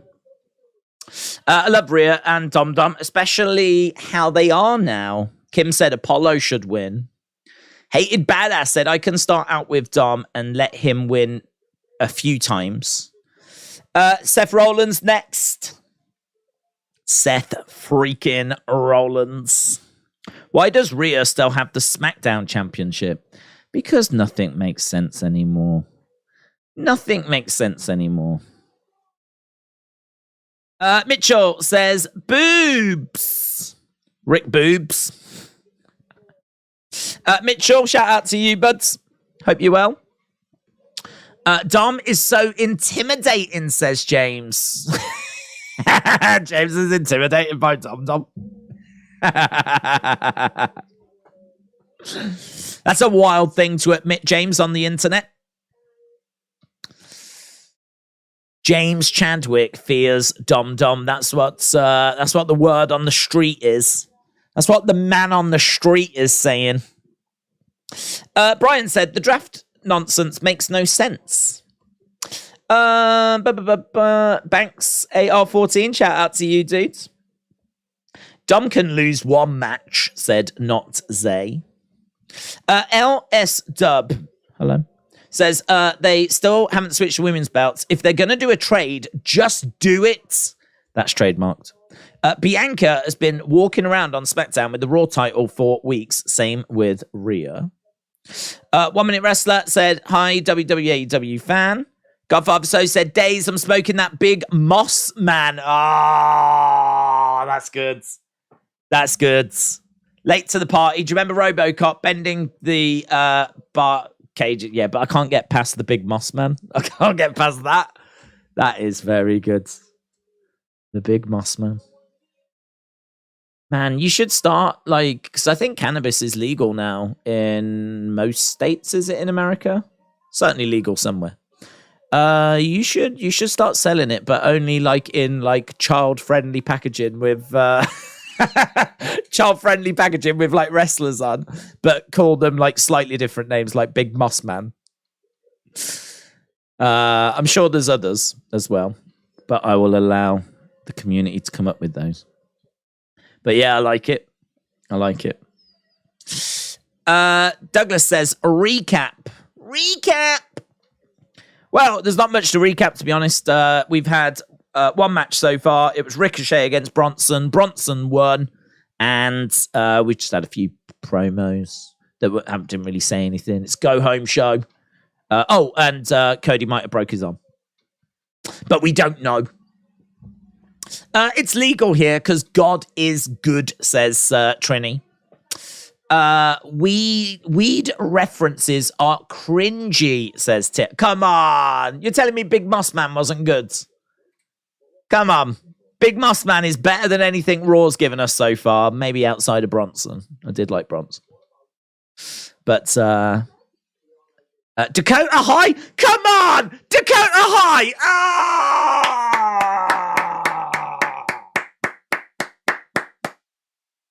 No, I'm not having it. I'm not having any slander on that. Big Moss Man and Dakota High. No, I'm sorry. They are goated. They are, in fact, I'd go as far as say they're better than the real names they're based on. Right? Big Boss Man and Dakota Kai, they're dead to me now. I mean, Big Boss Man, sadly, is dead to all of us. But you get my point. It's Big Moss Man and it's Dakota High going forward, right? I don't even need to read any others now. I don't need to read any others. I know people have got some amazing ones, but nothing will please me more than Dakota High. Nothing will please me more than that. Let's go, it's. Let's go, it's. Right. We have got a video package. It's the sit down thing, isn't it? What are your thoughts on Roman Reigns? Now, we were left on a cliffhanger last week. You don't like him? What's your thoughts on Roman? I love Roman. But I don't like Roman. That's brotherhood. I will always have love for that man. I love Roman Reigns, but I don't like Roman Reigns.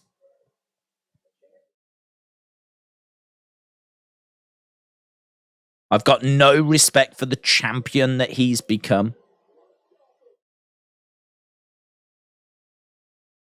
He's been poisoned by his own ego, haven't we all, in all fairness? He's took opportunity away from everyone else.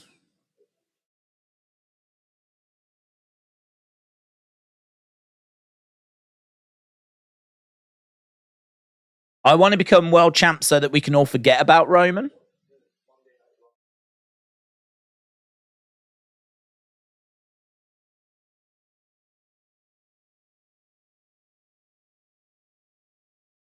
It can be the land of opportunity if he becomes champ, says Seth.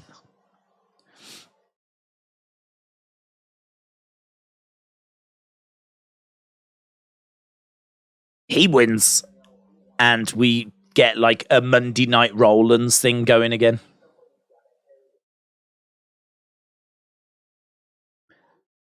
Someone's going to have to carry the torch when I'm gone and when Roman is gone, said Seth.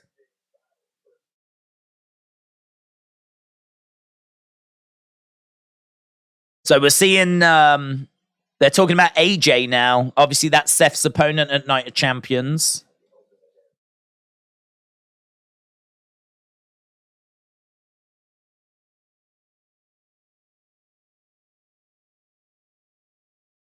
AJ is special, says Seth. So if you are just joining us, we've got a sit-down interview with Seth. It's a second part following from last week. Some interesting things being said, but nothing that I've not heard him say before. That's some cool footage. April 2006, they faced each other, apparently. NWA, they've got footage from NWA No Limits Wrestling.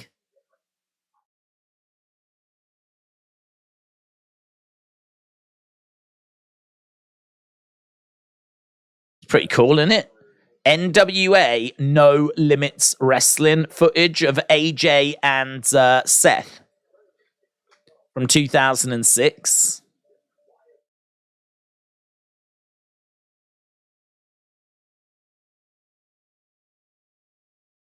Continues later on tonight. There was some interesting stuff there.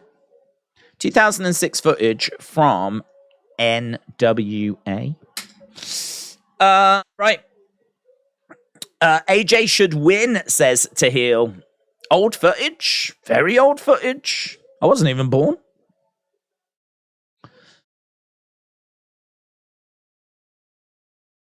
Two generational athletes competing for the World Heavyweight Championship. This match will be talked about for years, says Corey Graves. Who's that dude in the front row? He looks like an oos, doesn't he? He looks like an oos that made it in the music business. Right, we're seeing Raw talk from last Monday.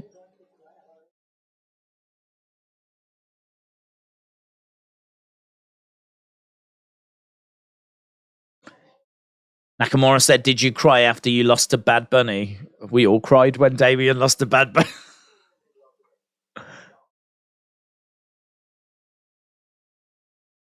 Tranquilo. I'll deal with this clown next week. Sayonara. Okay, so Byron Saxton backstage, standing next to a Pepsi vending machine. And we've got Damian Priest and Finn Balor.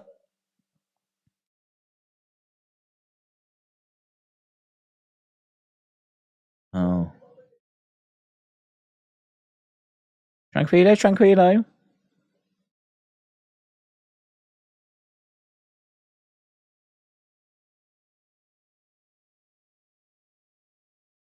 Finn said, I would like you to congratulate us on our victory last week.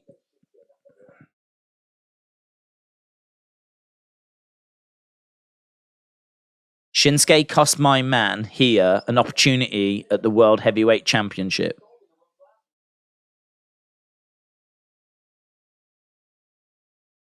I mean, in all fairness, like Nakamura and Finn, that's a hell of a feud. Tonight. After I'm done mopping the floor with Shinsuke, I'll leave just a little bit. So Damien can pick the bones. Nice. That's all right. Right.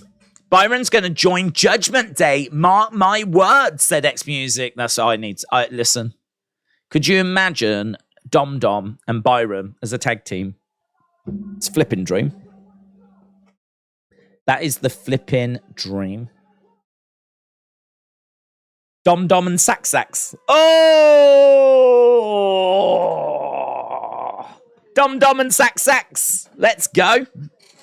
Dom Sax. Sax Dom. I like Dom Sax.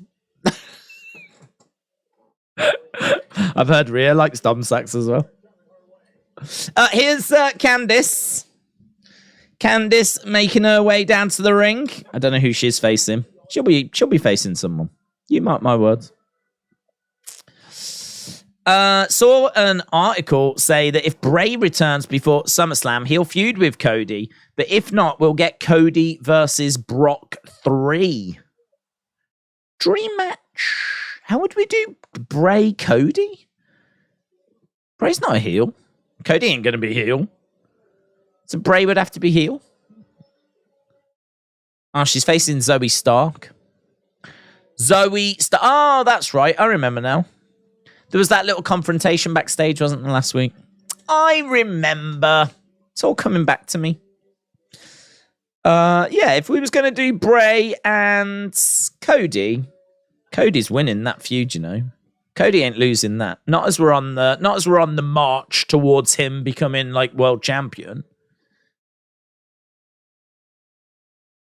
That really strikes me as a really bad feud for Bray. Really bad. Cody's one of the most over baby faces. So you're putting him up against one of the most over baby faces. That must mean that you're going to turn Bray into like a monster heel. But I can't see him beating Cody. I really can't.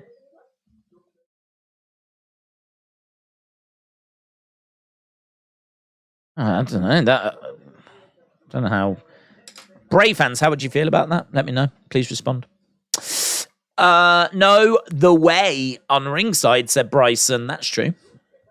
Douglas said, I don't like Bad Bunny, but he had a good match. Chastity Plum said, Days Dom will beat Roman. Yeah, true. I've had my fair share of IPAs and stouts, says AB Jobson. I almost read that as IPAS. I was like, what the hell's IPAS? Did you see when Goldust got electrocuted? Hilarious, says Kevin. Bray, Cody would split the crowd. Richard says no Bray. Did I miss some Bray stuff? No. Wrestler Landy said Roman versus Seth at Mania 40 to unify the 3 world titles and 2 tag titles. I'm told tonight's Raw changed quite a bit from what was planned. Not much was advertised. I'll see what I can find out. Is Vinny in town, says JB. Don't know. I think that, to be honest, I think they're dealing with a few injuries, aren't they? I mean, we know that Dakota and Liv have picked up injuries. That shouldn't have affected tonight, but I wonder if they're dealing with any others that we've not heard about. Is the Street Profits and Bianca Belair going to turn heel?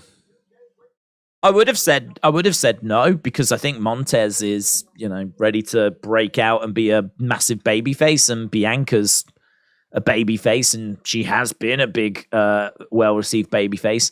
I don't know if the Puerto Rican fans are an exception, or if that is a bit of a snapshot as to where the fans are. I can't say. I mean, there's never been 100% universal support for Bianca. There's not 100% universal support for anyone. But it's been overwhelmingly positive support. See, I would say I've started to see there be a bit more negativity towards her in recent months. Nothing to the extent of what we saw in Puerto Rico, though. That was, to me, an exception. Certainly didn't expect that reaction. So I don't know. It's interesting, isn't it? Because that could have sent a bit of a message.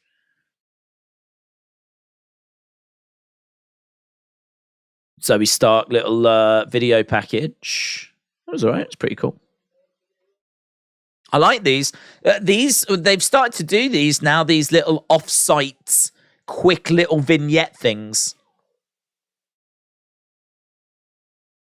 Here's Zoe Stark making her way out then. They are presenting Zoe Stark as a big deal. Well, I say big deal, as a deal. She's getting entrances. She's getting video packages. Seeing her putting the work in. Press conference live from Jeddah this Friday. Be there, guys. It's going to be amazing. Have you heard Mercedes got injured? Said it's a broken ankle. Wishing her a speedy recovery. I heard she got injured, yes. I didn't hear as to what the injury was, so I haven't heard it's a broken ankle. Yeah, I mean, that's a massive blow. Broken ankle.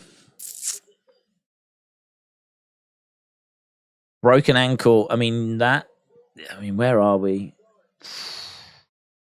I think she could make it back for the Wembley show, to be honest.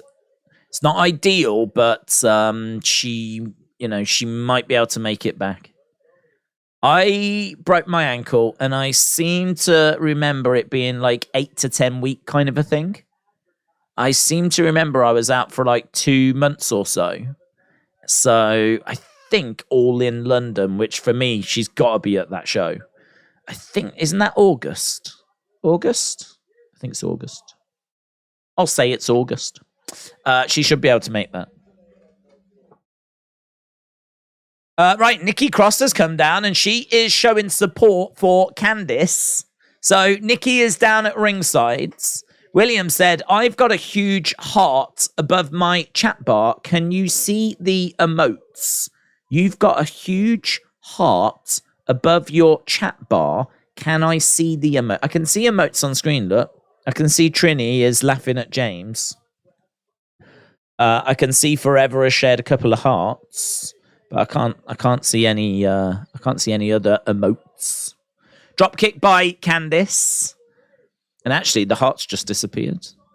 Something to do with Bray, but it went. Candice lands on Zoe. Zoe goes down. We're almost done with the first hour, We're only 8 minutes away. Nikki comes over and she grabs Candice, and they're dancing and hugging, and Candice gets knocked into. Nikki is down. Candice down. Zoe looks like she's going to put Candice away.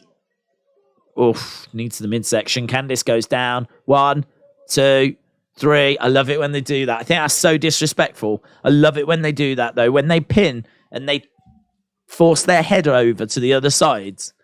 I love that for a heel. I don't want to look at you. I don't want to look at you. I've just beaten you. You don't deserve to even look at me. That was a weird finish, wasn't it?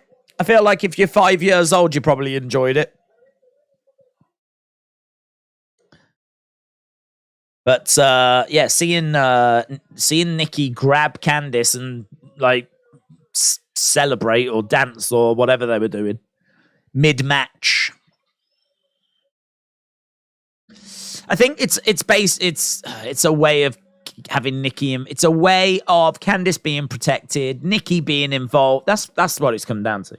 They've sat there and they're like, right, we need to find a way of having Nikki get involved.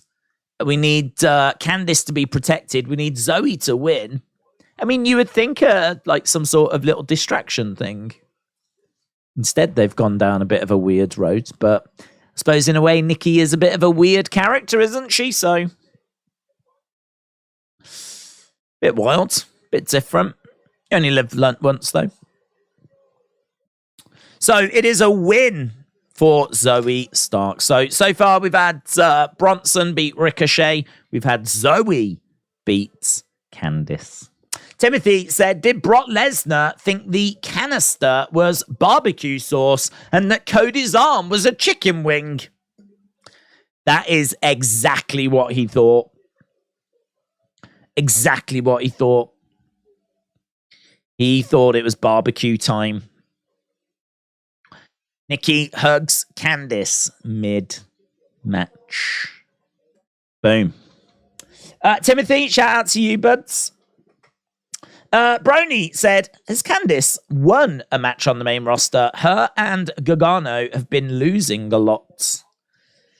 Yeah, I mean, I feel like she has won.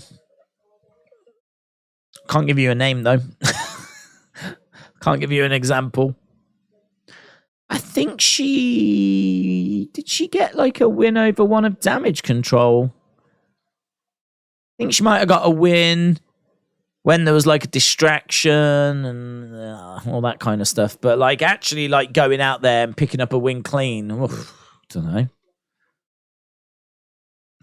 I agree. Perhaps they're just waiting for like the way to get all back together for them to like really get going.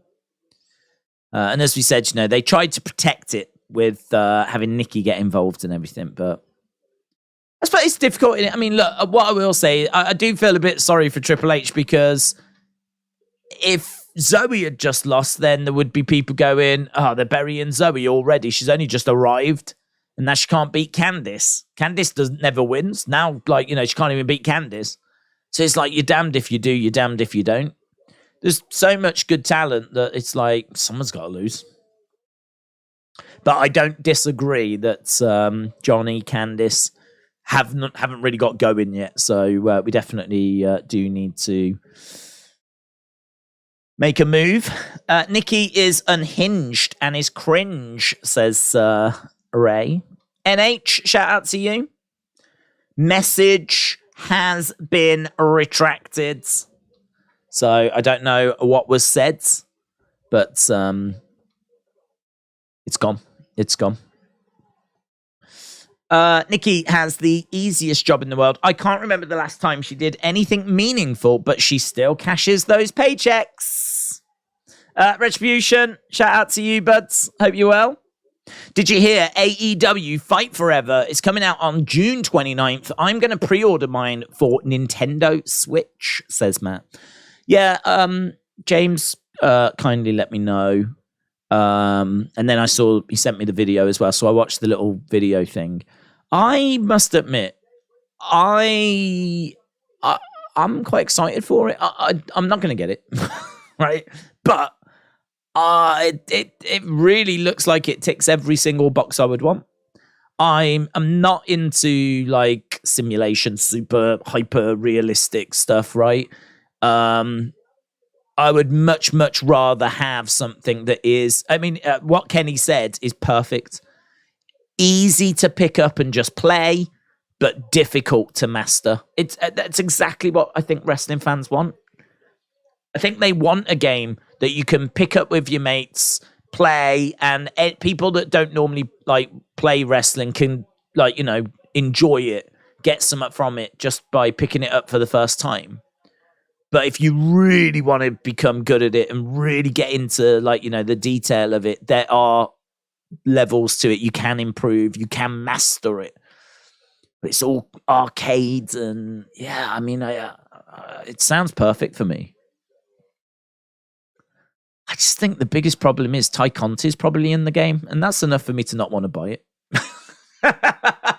I might at some point see Tony Khan, and that's just enough for me to go, I just can't do it. I can't part with my money. I just can't do it. Here's Mustafa Ali. What's he going on about, eh? He said, I've been dreaming about doing something great. I've been dreaming of becoming a champion. Well, keep dreaming, because you're facing Gunther. No one believes I can defeat Gunther. Get a life! That's a bit harsh, isn't it? Why have we done that to Ali? Why have we just done that to Ali? Standing there saying, no one believes I can beat Gunther. This is my moment. Brock walks past and goes, get a life, kid. So unnecessary. Completely unnecessary. I would argue there's never been a more unnecessary comment in the history of WWE.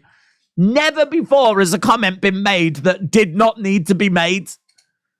Brock could have just walked past Ali and not said anything. Get a life, kids. I feel like those words have come direct from Vince McMahon. When you walk past Brock, tell him to get a life. Get a life, kid. Kids! Kids!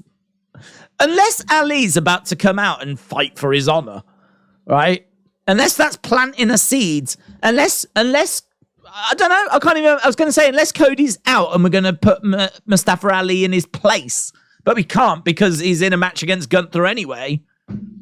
Why did we say that? Crazy. I mean, he has just buried Mustafa Ali there. Ali pouring his heart out. No one believes I can do it. I've been waiting my whole life for this. Imagine cutting a promo like that, and then someone walks past going, get a life, kid.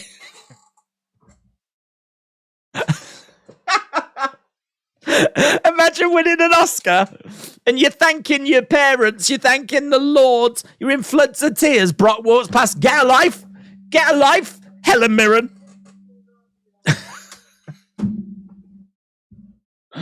Oh, man. R.I.P. R.I.P. Mustafa Ali.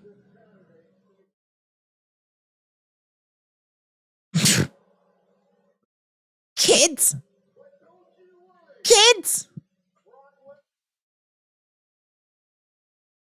Brock Lesnar won't let you down. Right, Brock's out in the ring. It's not Gunther. It's Brock.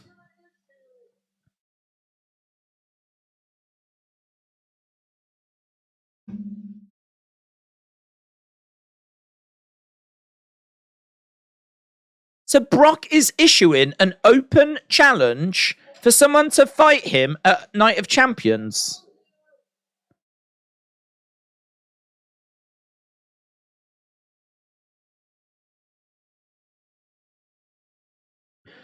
Okay, if someone does walk out now and we end up getting like a different match, this is going to be big news. Not that I'm going to be able to do much about it because I've got the worst internet ever known. It's Cody. Cody's come out. His arm's in a sling.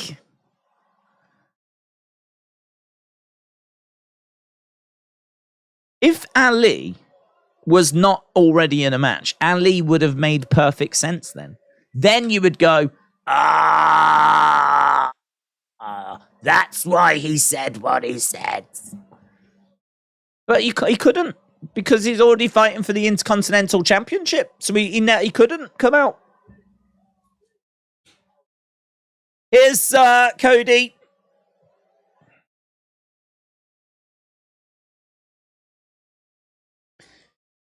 Cody's got his arm in a sling. He's got ice on it. Brock's watching Cody take the sling off and everything. Brock laughing. Brock takes his hat off. Let's go. Let's go.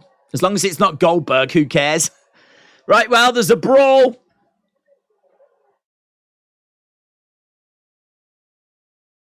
Oh, he's got the Kimura on Cody.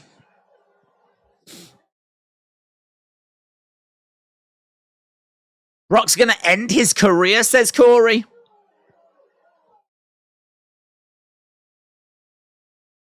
Fight me. Fight! Fight me! Fight me! Man, he just trashed his arm, man. Brock's having fun. He's having fun, isn't he, Brock? He's having a good time. Fight!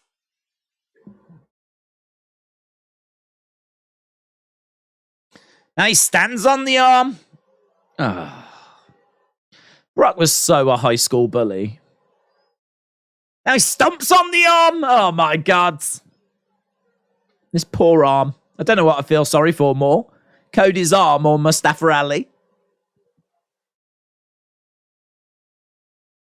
Cody should call his left arm Mustafa Ali because both have been abused by Brock Lesnar.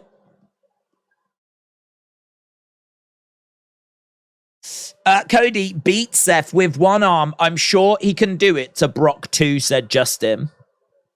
Corey said Days was a high school bully as well. I was the best. I was the best.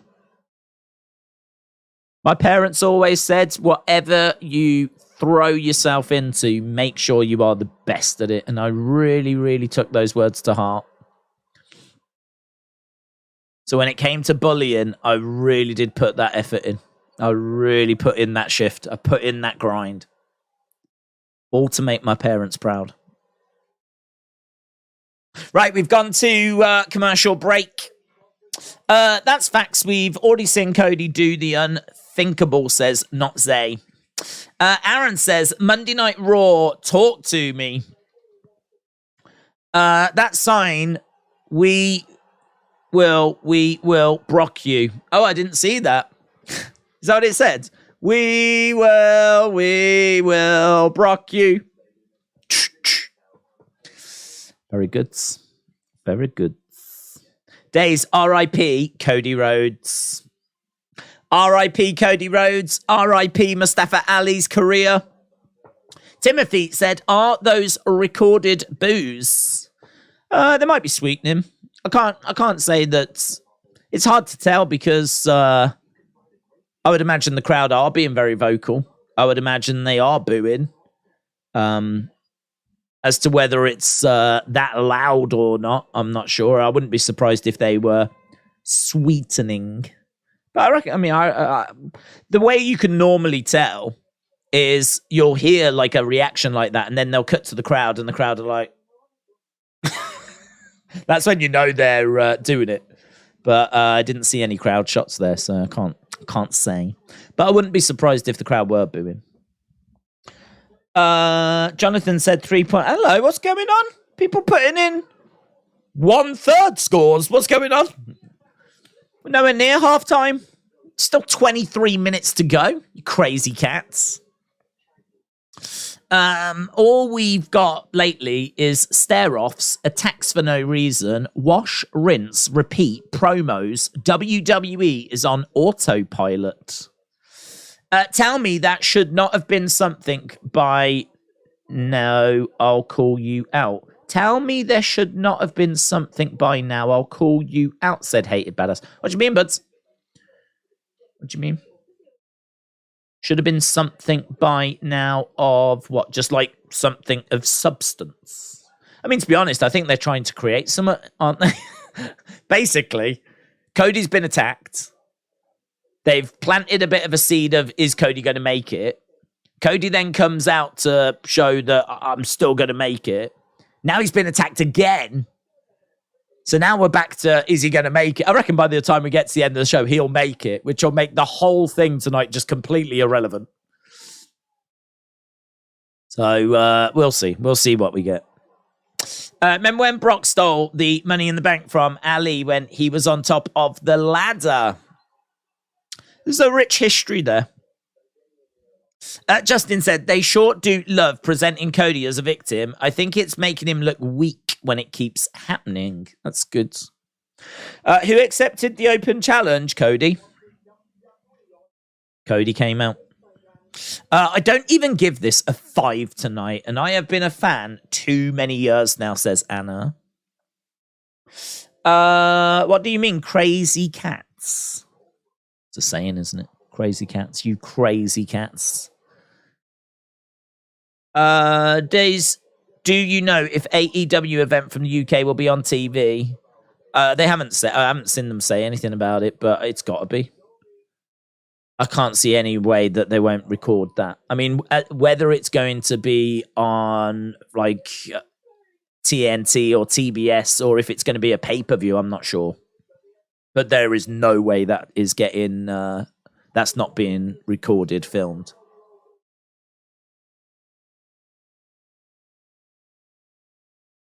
Okay, so we've just got a replay from a few moments ago.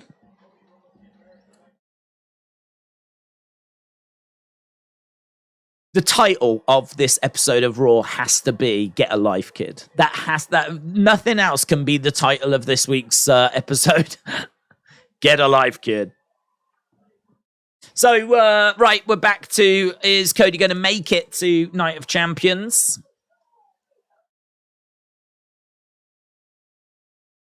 Fight me!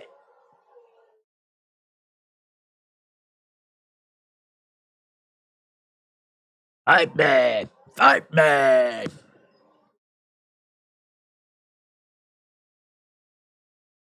I like Brock is Cartman out of South Park if he, like, rather than getting fat, like, just killed it in the gym.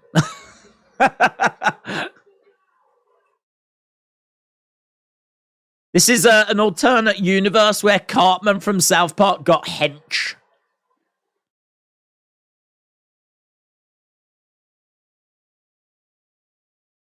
Right.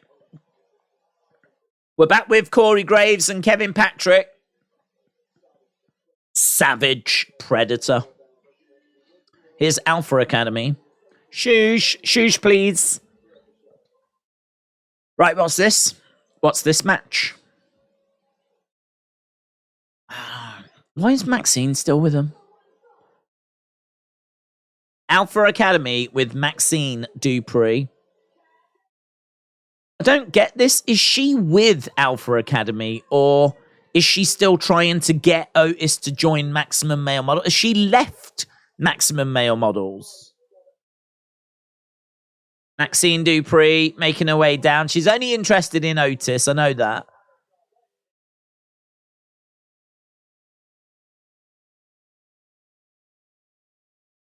Corey said Maxine is slowly developing into the glue that is holding Alpha Academy together. Maxine is such a throwback to, like, the Attitude Era.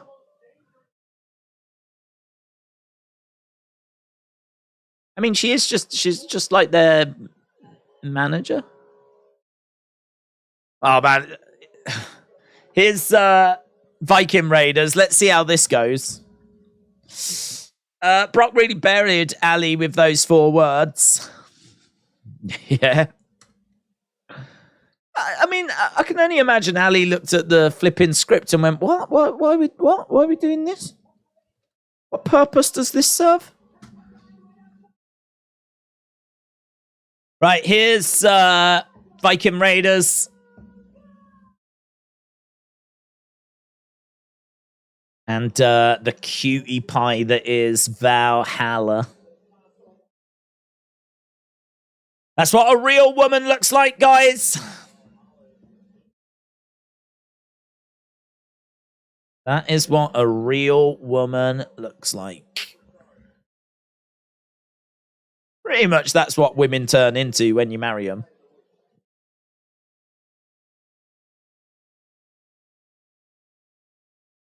That's true, actually. When you meet a girl, they look like Maxine Dupree. By the time you get married, they turn into Valhalla. It's like a before and after marriage.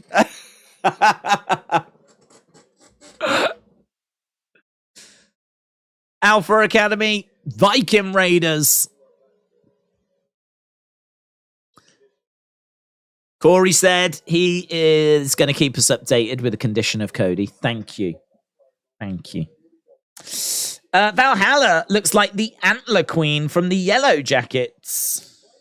They lose every week, yet they still march to the ring with such vigor, says Ray. True warriors. I love that. I love that. They're still so proud. You're right. They march down to the ring. They get their big entrances. They get in there, then they get buried. Chad doing well at the moment against Eric. Thank you. Right, Viking Raiders, Alpha Academy. If you do marry someone and she turns into a new crazy version of Nikki, then good luck to you. Ovion said you could get cancelled for that. Well, you can get cancelled for anything these days. I don't think it's so much about will I get cancelled. I suppose really the bigger question is what will it be for? There's so many things to choose from. So many comments that could trigger somebody. But they're all in jest. Do you know what I mean? They're all just jokes. They're all just jokes. Perhaps I'll have to start giving trigger warnings out like at the start of the stream and stuff like that.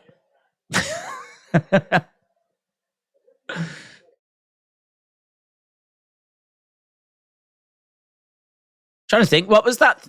There was a little speech they used to do at the start of Coliseum home videos for WWE. It was like, all WWF superstars are highly trained professional athletes. Do not imitate or copy their performances or actions. This footage is intended for your viewing pleasure. Something like that. But it was at the start of every video. I mean, it's been a long time since I watched the VHSs, but I watched them so much. I used to be able to,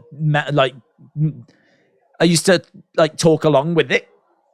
All WWE wrestling superstars are highly trained professional athletes. Please do not imitate or copy their performances or actions. This footage is intended solely for your viewing pleasure. And there's 5-year-old me going, all WWE superstars. and then literally as the video's on, I'm like grabbing my brother going, ah! DDT! Figure 4.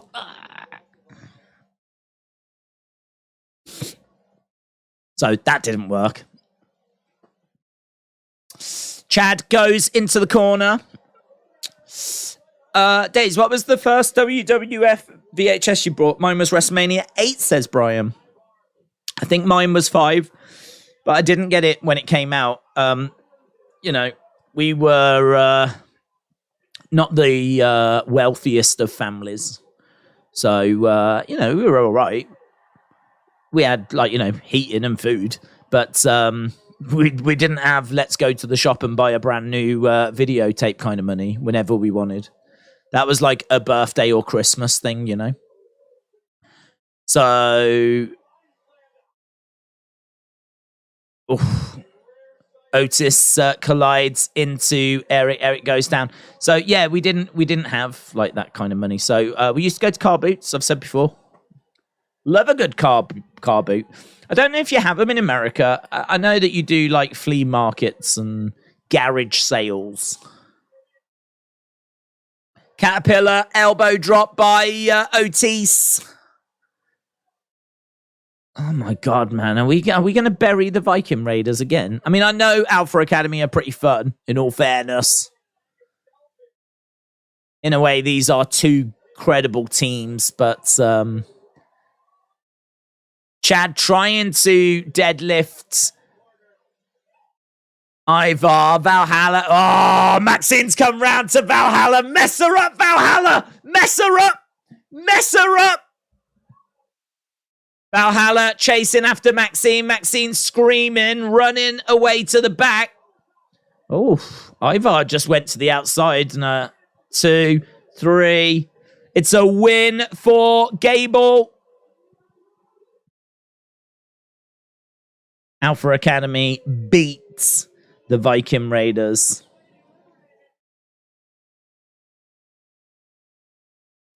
What are we going to do with the Viking Raiders, man? What are we going to do? Valhalla screaming at Eric and Ivar. All those videos of them doing, like, rituals and all this kind of stuff. It's led to nothing, is it? It's led to nothing. Adam Pearce says, Byron, not now. There's nothing to talk about. Get out of here, says Cody. There's nothing to talk about. Cody's upset. Probably just watch the Viking Raiders get buried. Right, here's Shinsuke. Where is Maximum Male Models, says Bryson. I don't know, but yeah, I don't know. Where are they? Missing? That's what they are. Nakamura versus... Nakamura versus Finn Balor is what we've got coming up next.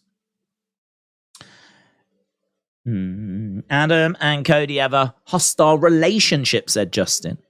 Days, please acknowledge Maxine Dupree as the greatest manager in the history of our sports. Well, she's in the running, mate. She is in the running. A lot of people say she is the female Bobby the Brain Heenan. And who am I to say otherwise? I think she just needs a little bit longer service under her belt, and she'll be there or thereabouts. Right, Shinsuke. In the ring, we've got Finn Balor coming out next. I think Roman should have one title after he completes 1,000 days, because there's no sense in 2 titles after Raw get their own title. Explain. Explain this now, please. There's nothing to explain, I agree. I don't see the sense in him carrying 2 belts around. The only thing I would say is that to the casual fan, right? If you are new to wrestling, or, you know, you just discovered wrestling, whatever, here's someone walking around with 2 belts. And, you know, it's Roman, and, you know, he's the guy. Does it make him look like he is better than everyone else? He's got the 2, you know. I think it's just I think this is why we've not changed to 1 belt, because we could have gone to 1 belt after WrestleMania 38. We always thought they were going to separate the titles, and in all fairness, there was a lot of talk that they were going to do that. So it could also be that they were having plans of putting the Universal or putting the WWE over on Raw, but they just never got to it, or could never find the right way to do it. And so they've decided to just create a thing instead. So right now, the only argument I can see is that to casual fans, it makes Roman look like a bigger deal that he's walking around with 2 belts. But yeah, now the world title has come in. Although, the only thing I will say, there is maybe another reason, right? And this one's a bit more of an exciting reason, but they have said that they are open to doing more shows. So you know how we've got Raw and SmackDown. they said they would be open to doing a show every night of the week. But I don't think we're anywhere near that happening. I don't think there's any plans or anything concrete, but you never know what's happening behind the scenes.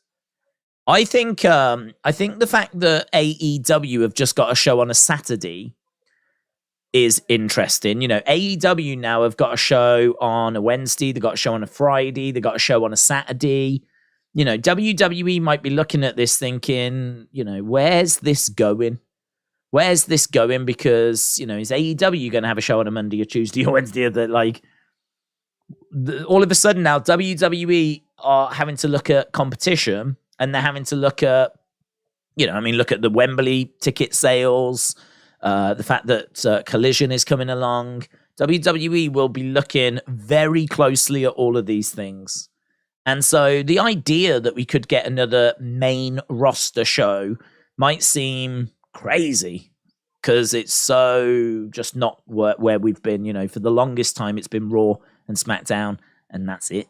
You know, maybe we've had an ECW, obviously an NXT. I mean, I suppose ECW, you know, going back, but I mean, even that is going back, what, 2010 that ended? So even that now is going back 13 years. So, you know, I can understand that it might seem a bit crazy, but it does also make sense. If you think that WWE are looking at AEW that seemingly are just continuing to expand and grow, you know, they could look at adding another one. And then you're going to need potentially another title, world title. It depends what the show is. What I heard is that they would be interested in doing a Lucha Libre style show where high flying, like, you know, Ricochet and Legado or LWO. Hey, is Indashir. I don't think it's that. I don't think like there's a reason to keep a title around for that. But I'm just saying we could actually be approaching a very interesting time. And who knows what comes out of the new TV deals? Could be part of the new TV deals, couldn't it? A new company might say, we'll give you $1 billion, but we want 3 main roster shows. So who knows? Who knows? But yeah, I think really the only reason you'd keep the titles is because it makes Roman look big. WWE doesn't care what AEW does on a different day when they do stuff, says William. WWE needs an all-woman show, said Jim. Via's beard is nice. Via is coming. Let's go. An all-women show would be interesting, by the way. Justin said, WWE is supposed to be doing a big program with a new heavyweight title after the Night of Champions to help make it feel like a big deal right away, said Justin. Big Time Back said, Ricochet, Bronson, Candice, Zoe, Alpha, Viking Raiders. So far feels like I'm watching WWE main event. Finn the Man is here, says Bryson. Okay, here's Balor making his way down. Shinsuke in the ring. This is our next match.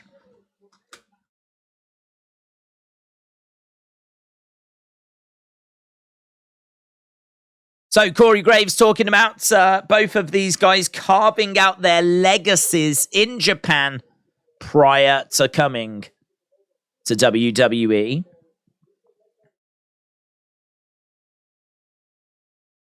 They need to bring back Mandy Rose. The NXT women's division doesn't feel the same without Mandy. She carried the NXT women's division, says Wilds. Brian said the in-ring matches tonight have been dreadful. I didn't mind Bronson Ricochet. Don't think there was much to Zoe Candice. I mean, there just wasn't much to it. That tag match, I mean, much to it. But I thought there was some all right moments from Bronson.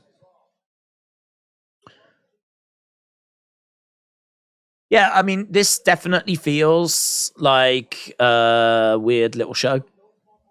It's go home. The main focus seems to be the Brock Cody situation.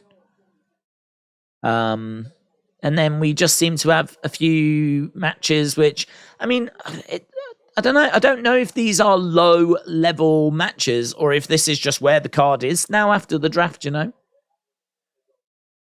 I mean, you could always use the likes of, like, Seth. You could always use the likes of Gunther. I mean, we do have Gunther later. You could always use Rhea, I suppose. But by and large, I think a lot of this is the roster. This is where the roster is after the draft. Nakamura trying to escape, reverse the hold, and he does, actually. That's nice, but Balor reverses the reversal. These two know each other very well. Nice headlock takeover there by Nakamura. Nakamura in control. So we are underway with Balor and Nakamura. Nakamura is selling the effects of Balor's kicks. We know that we've got Apollo and Dom Dom still to come. Jimmy Crane said, I'm happy that your channel has come so far. Jimmy, shout out to you. Hope you're well, dudes. Yeah, you know, it's been a long road. I mean, this is, how long have we been doing this now? Oh, well over 7 years. So, you know, it's consistency. It's certainly not quality. Turns out if you just show up enough on YouTube, you can get somewhere. And that's all it is. Nakamura backing up as Balor is on the top rope. Knee strike to the midsection. So yeah, Jimmy, shout out to you, dudes. Halftime scores we will do as soon as we get to the commercial break, which I don't think is going to be far. Balor to the outside. Nakamura goes right out after him. He grabs Balor, throws him into the ring. Nakamura trying to get back into the ring. Kick there by Finn. Finn grabbing Nakamura. Shot block. Shot comes back by Nakamura. He blocks another shot. He grabs Finn. He's going to look to suplex him to the outside. Shot coming in by Balor. Damian getting involved. Clothesline on the outside by Damian Priest. And that might do it. That might take us to the halftime scores. And it does. Right, let's go. Halftime scores, everybody, it's the halftime scores. I really want to know your halftime scores. Go. Put it in the chat. Hawkins Jr. Halftime scores, everybody, it's the halftime scores. Are you happy? It's the halftime scores. Are you happy or you sad? Halftime scores, everybody, it's the halftime scores. I should get that recorded. If I got it recorded, I could just press play then. Just sit here like this. Tent poling, love it. WWE are bringing back tent poling event. Great Balls of Fire to Regina. Right. 2, said JM Beer. 5, said Big Time Baxter. 6, said Al Sean. 4.5. Ooh, these are low, aren't they? 6.5, let him in. I'm not saying people are wrong, by the way. I'm just saying they're low. Leonard says 7. Derek says 10, baby. Aubrey Edwards says 4.5. Megan said 6. Saints Nation 29 says 6. Trey said 6.5. Greg says 8. Anna says saw it a few times. Kyron said 6. Bryson says 8. Die Hard Doodle. I like that. Doodle. 4. Travis says 6.5. The TLD says 4. Luke said 4. Leaping Lucha Larry, shout out to you. I think that was like a 4,000 and something. AB Jobson said, very disappointing show. These go-home shows are dreadful lately. 5. I talked to the gods like Valhalla, says Ray. They said 2. The same amount of career wins for the Viking Raiders. Trini said 6.75. Norma says 3. J Real 1981012 says 5.5. Kieran said 5.10. Chill Dude said, is it me or does it feel like it did before got released before? Is it me or does it feel like it did before got released before? What do you mean? What does that mean? Don't know. Kian says 4.5. Hurricane Mayhem said 5.7. Derek said we are a perfect 10 forever. Yay! Kelsey Green, your next Raw Women's Champion, says Michael. AEW and WWE and NXT have all got go-home shows, says Shakeen. Valhalla is beautiful in real life, says Jason. Kaz says 5.5. Legend, that's generous. Lol, 2, said GS Dub. JMB said, I'm praying that NXT delivers tomorrow. Paul says 1. It feels like it did before with Bray, said Chill Dudes. Sonya DeVille versus Cora Jades needs to happen soon on Raw, says Michael. Zoom Station says 0. Jake from State Farm versus Bobby Lashley, says Josh. Book it, dream match. Ledger Killer said 6. WWE fan says 8.5. Wild said best part of the show was Brock and Mustafa Ali. Not for Mustafa Ali. It's funny because that's his least favorite part of the show. Get a life, kid. Kit coming in by Balor writes, so not great halftime scores. That's what I would say. Nakamura with an elbow to Finn in his leg. He scoops him up. Kick coming in by Nakamura. Finn Balor back in the corner. Kicks coming in by Balor. Nakamura rolling back, sliding through. Sliding German. Nakamura on the outside looks at Damien. Gather!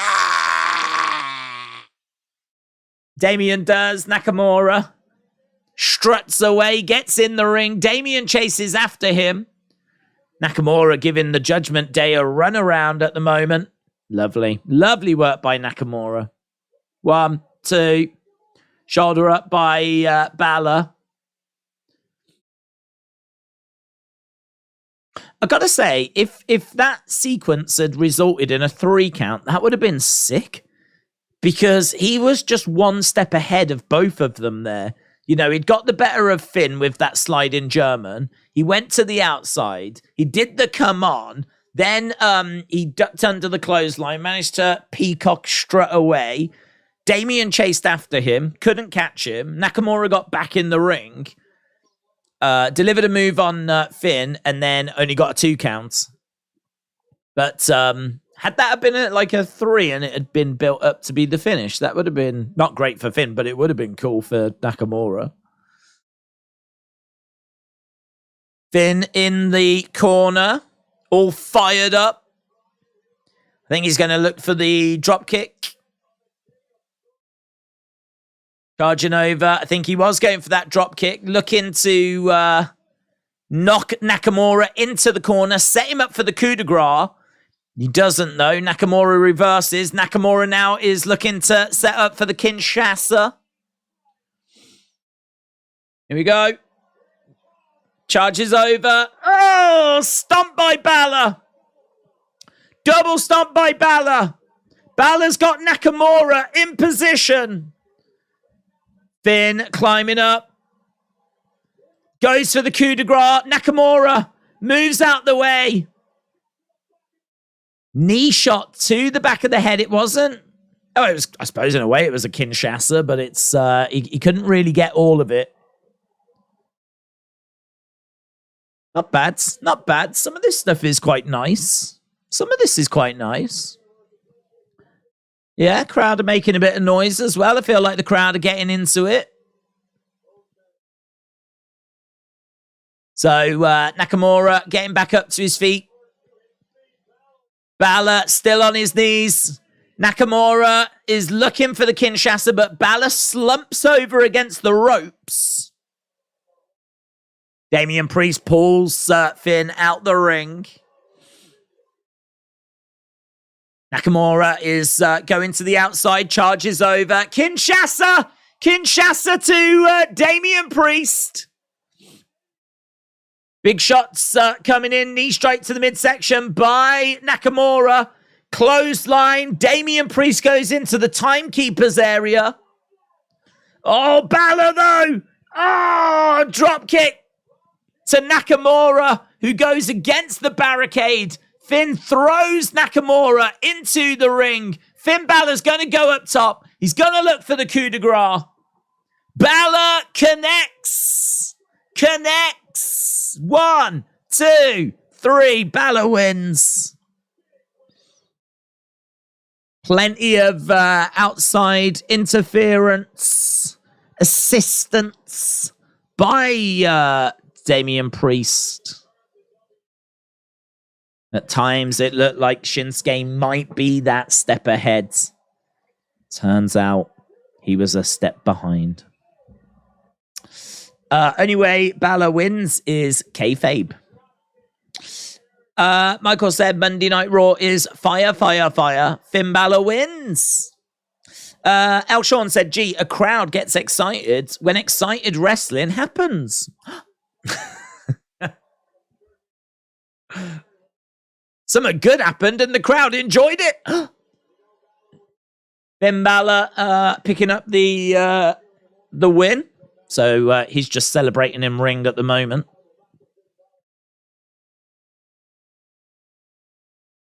Okay, now they're talking about Raquel and Liv. Liv forced to relinquish the titles. So, just seeing 2 weeks ago, Liv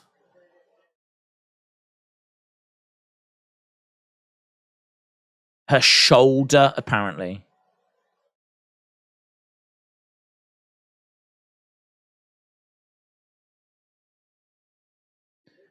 It means that we've got Sonya and Chelsea, Bayley and Io, Ronda and everyone's favorite, Ronda Rousey and Shayna Baszler, and then Raquel and a mystery partner.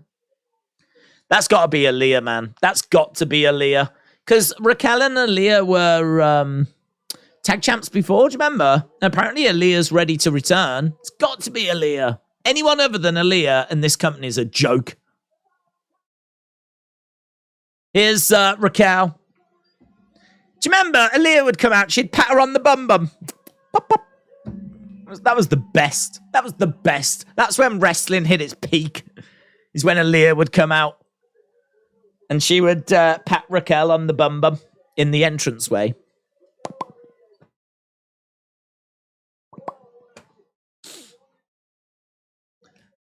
Raquel making her way down. It's going to be Raquel against Sonya coming up next. I like her music, you know. But it's Shotzi. I don't know it's Shotzi. Better not be. If it's Shotzi, wrestling's dead. Dead. It's got to be Aaliyah. How many partners is Raquel going to go through? Any idea where Braun is? No, actually. That's a good point. He's in a tag team with Ricochet, isn't he? Oh, God, perhaps he's injured as well. Whoever injured Liv is going to get it from Vince, says Curvin. Well, I think it was Dakota, and she's injured as well now. Perhaps Vince had her done in backstage. Last second is a singles match. Last second change by Triple H. Say one time that show is super hit WWE. Say one time that show is super hit WWE. I don't even know what that means. What does that mean? Super hit WWE. That show is super hit WWE. Whatever floats your boat, man. Whatever floats your boat. I really hate her back pose, says Mitchell. It's going to be Tegan Knox, says Hurricane. Tim said, I didn't realize so many kids were in here. I feel old now. In all fairness, Tim, you've always been old.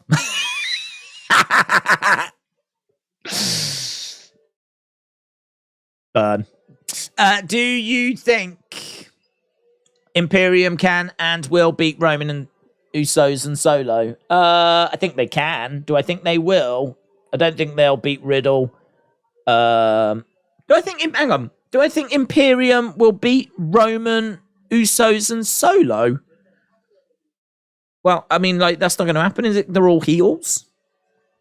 So I can't see us doing that match unless someone's turning face.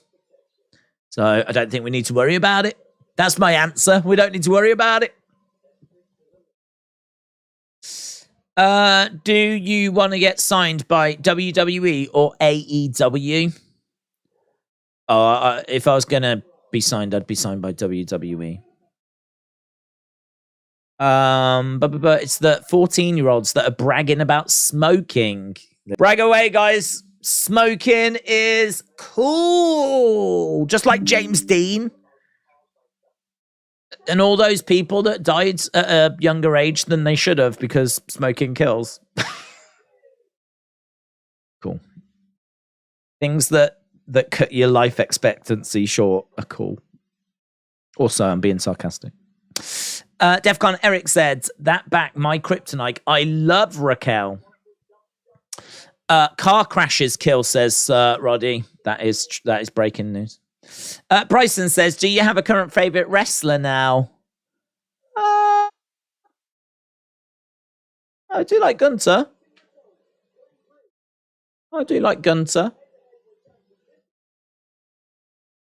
He's very serious, though, isn't he? Do you know what I mean? The only thing with Gunther is, you're not going to get a lol segment. I do like to lol. I do enjoy my lols. I feel like Sami can give you the great in-ring, the great storytelling, but he can also give you the lols. So I still really love Sami. I do still love Sami. But yeah, I think it'd be great if we could combine them.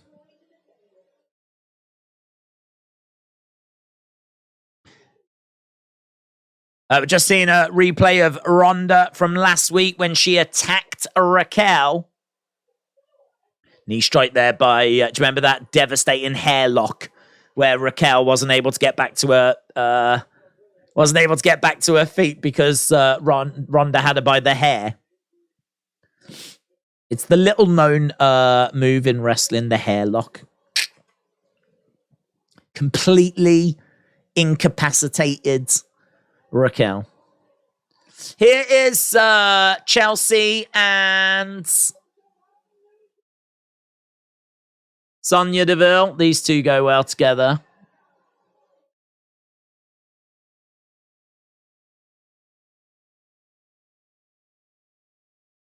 I really feel like WWE have signed Britt Baker. She's like so like Britt Baker. I mean, these two, they must get confused when they watch TV, thinking, I don't remember being on Raw. I don't remember being on AEW.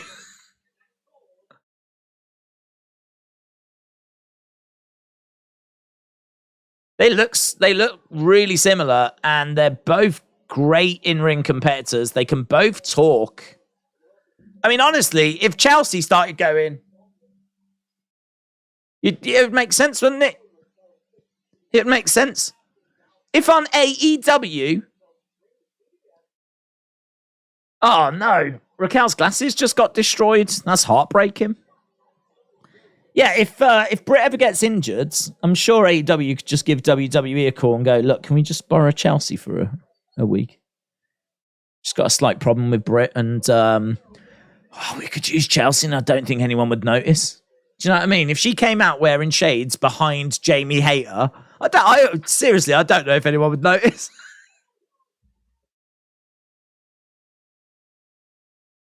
Knee straight there by Sonya. Raquel goes down to kick out.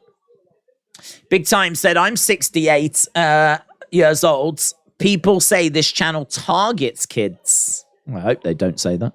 and young adults, but the 50 plus demographic like myself finds the stream appealing. Listen, we don't target anyone. I mean, literally no one is a target for this content. No, we just watch wrestling and have fun with it. I feel like that reaches, all ages. If you are young, you are welcome. If you are old, you are welcome. If you are male, if you are female, everyone is welcome. Except for Tony Khan. He's not welcome. It's annoying. Find him annoying. Keeps doing announcements. Nice bomb there from the top by Raquel. Comes crashing down onto Sonya. Raquel, lovely. Planting Sonya, picking up the win. Thanks a lot for coming. Chelsea comes in, boots Raquel in the side of the head. DMD beating up Raquel. Knee strike coming in there by Sonya. Oh, it is Shotzi. Ah.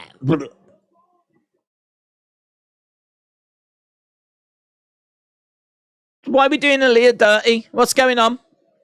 Why are we doing Aaliyah dirty? This is the lowest point in the history of wrestling. Have these two teamed before? I mean, maybe they have. I feel like Raquel's pretty much teamed with everyone at some point. So maybe there's a history here.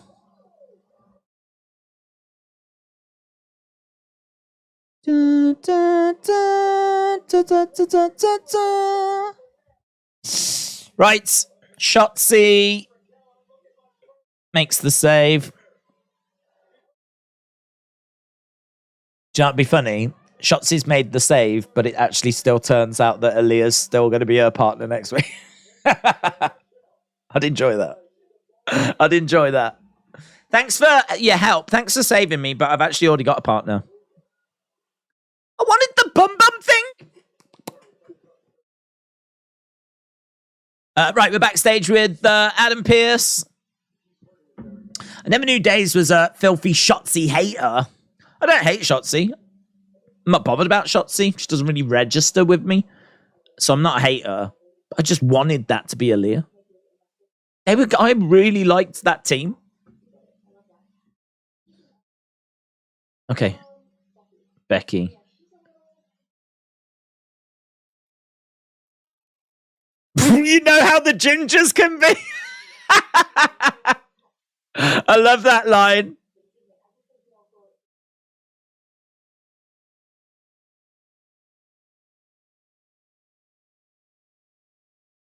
Becky's feisty and fiery. You know how the gingers can be. I think you wouldn't really get away with saying that about any other group of people, would you? I mean, you couldn't come out there and say, you know how white people could be. But like, because she's got ginger hair, it's like free reign.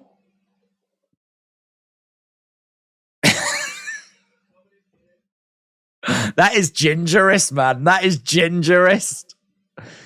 I honestly, I shouldn't be laughing because it seems like I'm supporting gingerism. It was funny, wasn't it? It was funny. You know how the gingers can be. Thank you, Trish. I want that. I want. You know how the gingers can be. That's the shirt I want. I'm 68. I'll be 69 in October. I love the channel. You are great days. Jeffrey, shout out to you, dudes. Shout out to you. A ginger faction is made to destroy Trish. I'm calling it now, said WWE Fan 1000. Did I get to that super chat? Did I? Probably not. Where are we? We've got 1 hour, 8 minutes left to go. I didn't, but I can get to it now. Mitchell says, do you know how When you win every title, it's considered a triple crown. If you team with every person, do you get a special title too? Easy. That's the title you get. If you're going to have that many partners, they get quite the reputation. You know what I mean? Well, you'll be the talk of the town. Let me tell you.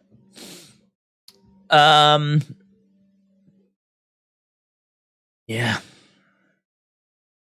She has had a lot of partners. I feel like there is a joke there. I feel like she's had more partners than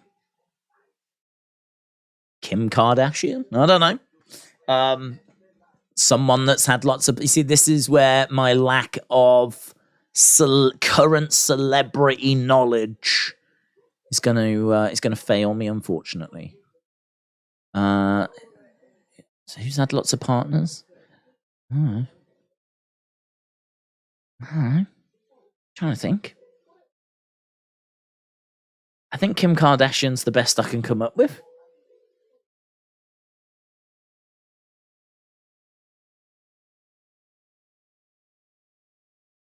Is there a guy that's had a lot of partners? No. It's there. It's right there. Take it, use it, put it on. If you've got the perfect person that you can put into that, have it. It's yours. It's my gift to you. Use it on Twitter, whatever. Raquel Rodriguez has had more partners than... Boom. Mitchell, shout out to you, dudes. More partners than Road Dogg. More partners than Ziggler. More partners than Pete Davidson. Okay, that makes a bit of sense. But not much sense. He was with Kim Kardashian, wasn't he? And I think Ariana Grande as well. And that's all I know. That's all I know. But I would see that on Twitter and I'd be like, get it. So that passes the test for me. Tonight, the ginger snaps. The ginger snaps. Right. Matt Riddle. Got a video package on Matt Riddle. Bro.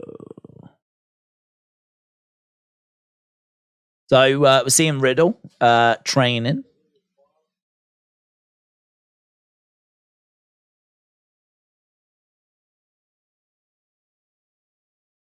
What's the point in being afraid?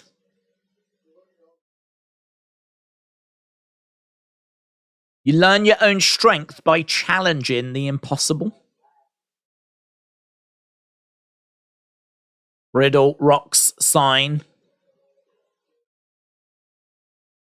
This is my time, says Riddle.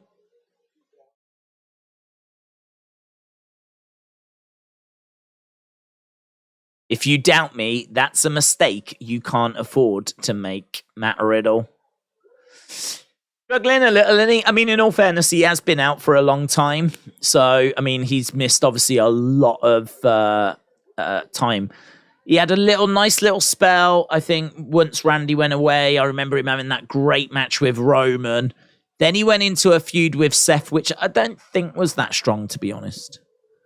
I don't think too many people look back on his feud with Seth as being like, you know, anything that amazing. And then obviously we sort of drifted a little bit, ended up getting, he got in trouble and then kind of came back and, God, those glasses are weird, aren't they? So, yeah, hopefully he can get some momentum going. But we got Becky coming out. She's a little bit rocking those kind of crazy outfits like when she was a heel. These glasses, they look like fingers doing that. That's her glasses. It's a pretty good idea, isn't it? I mean, they look rubbish, but yeah, they are. They are hands doing that. It's actually, you know, you can see all right, actually.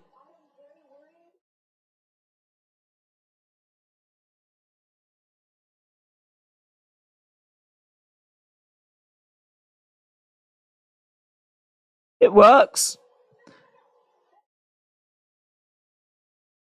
I just need to dunk my hands in like some gold paint.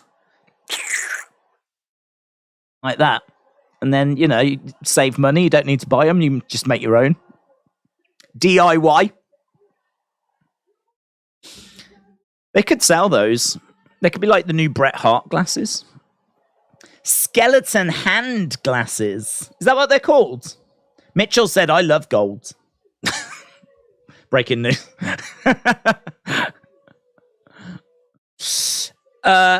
Becky is looking uber hot, says Jim.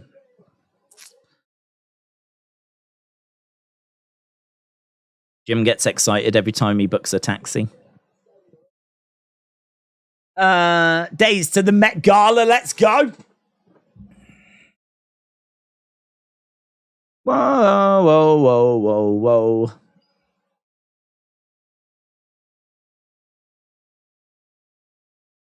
The man has come around to Hershey. She wasn't a fan of the chocolate before, but she loves it now. She's come around to it.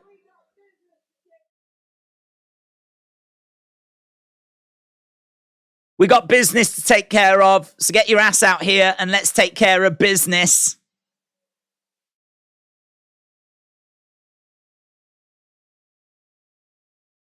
Those are big boots, aren't they?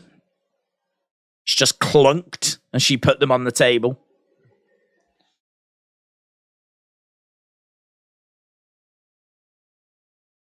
Okay, here's Trish.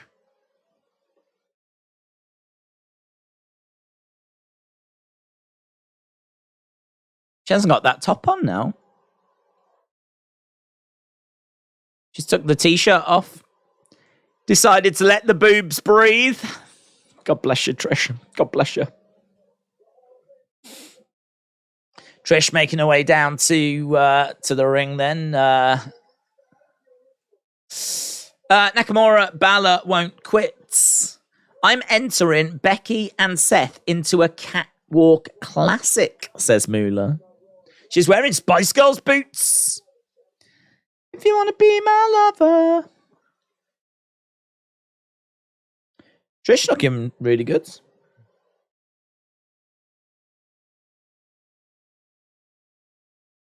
Okay, contract signing time. Let's go.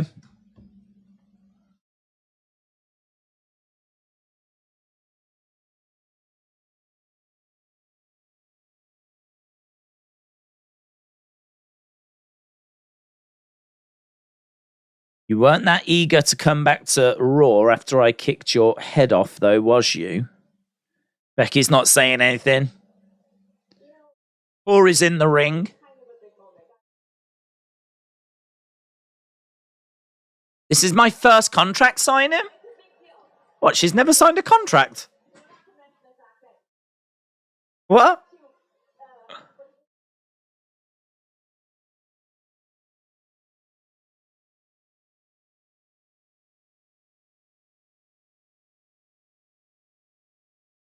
Look at you, so cool. Casual.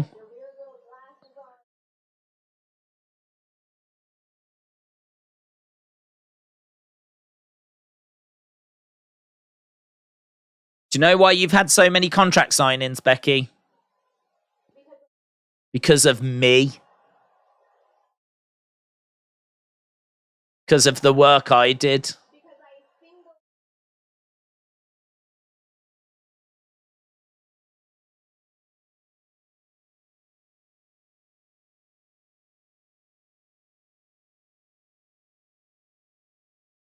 Trish says, that's a nice line from Trish.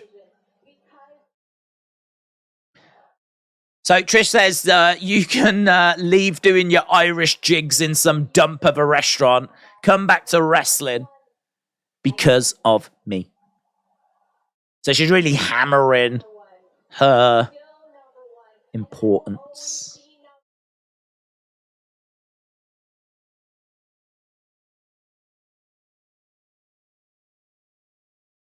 I was number one the minute I walked in the WWE, and it didn't take a broken nose for me to get there. I like that line. I like that line.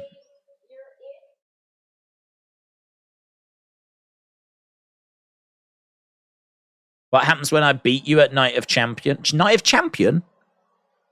Night of Champion, just the one champion.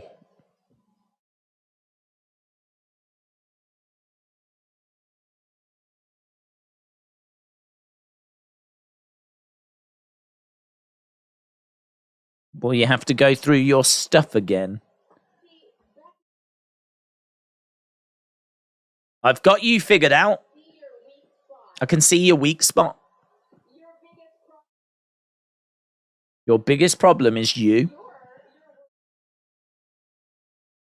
This is pretty good from Trish, you know. It's pretty good.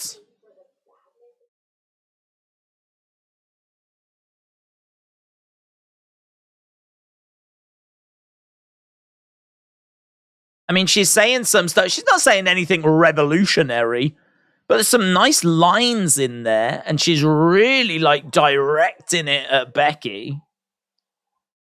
I like Becky's little cells as well, because she's acting all cool, but you can see some of the lines are landing, which is making Trish's promo feel more effective.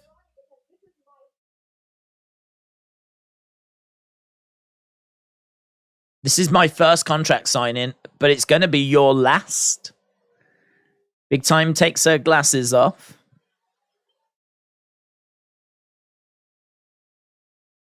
Becky looking at Trish.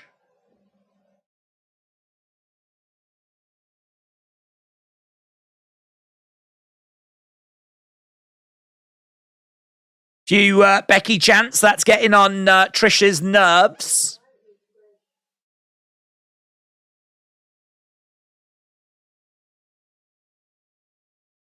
You're scared I'm going to hurt you.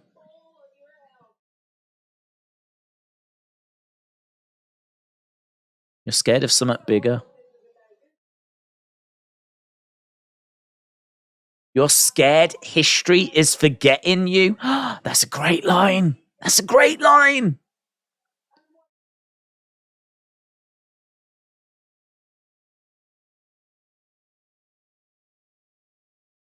They remember you than being better than what you actually are. Oh, yeah, this is all right, you know. This is all right. A couple of little lines here written down.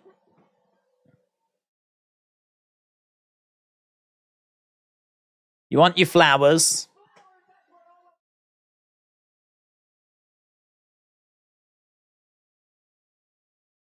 Thank you, Trish. Thank you for being everything I hope I never become.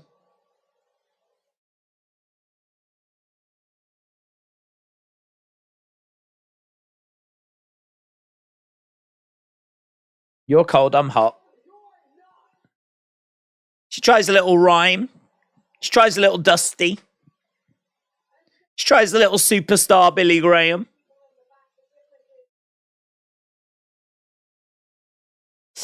Trish is more better than Becky, says Brian. Becky is higher than Trish all the time. Sorry, not sorry, says Og Geo. Days Becky should ask Trish, have you ever held 2 bouts? Drop the mic and walk out the room. Out the ring, says Banks. Crowd is bored. I've liked all the signs in the crowd, though, says Rivy. Erased Mind said more better. More better. Becky is more better than Trish. Becky's glasses are more better than Brett's.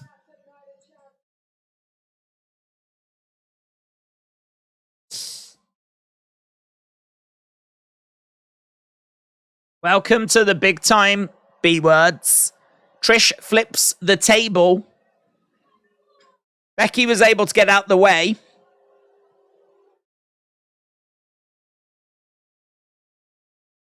She did get under a skim. So the table flipped over, but Becky moved out the way. Trish walks away. Becky is standing and shouting as Trish heads to the entranceway.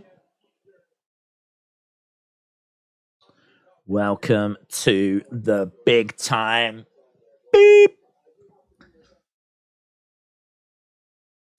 Not a bad segment. Crowd was dead though. What happened to Lita? She got beaten down backstage, didn't she? And it was so bad we've not seen her since. Oh my God, Cody! I didn't even notice he got thrown into a porta potty. As bad as things got, that could have been a lot worse if he'd have crashed through the door of that. As bad as this situation is tonight, at least he didn't get thrown into that porta potty so hard it fell on top of him. Would always be worse. I'm kind of over contract signing segments. It always ends up with some chaos, tables being flipped, brawls, etc. It gets repetitive. Says Callio. AB Jobson said the crowd is not lit. Bismo said crowd went to buy a t-shirt, grab snacks during that segment. Neil said, Days, does Judgment Day even have a leader or not? No. Who is the leader? I don't believe they have one. Plus, imagine if Heyman, Bray Wyatt, or Max Dupree was the leader and advocate of Judgment Day.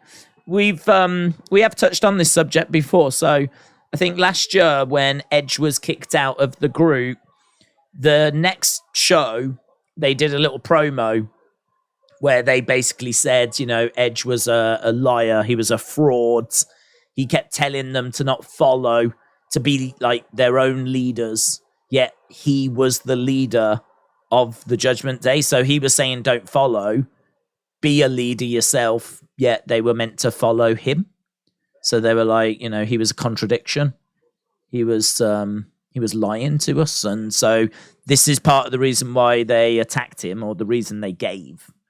And they stated at that point they don't have a leader anymore. There are no leaders. They're all equal. I think unofficially, a lot of people probably look at Finn as the leader. But, I mean, Rhea is the one with the belt. She's the one that's kind of really come through. Damian Priest can't be the leader. He lost to Bad Bunny. That automatically means he's not. The only thing he could lead is the Losers Party. He could be the leader of Viking Raiders. But, no, technically, I don't believe they have a leader. Here's Rhea and Dom Dom. Here's Rhea and Dom Dom.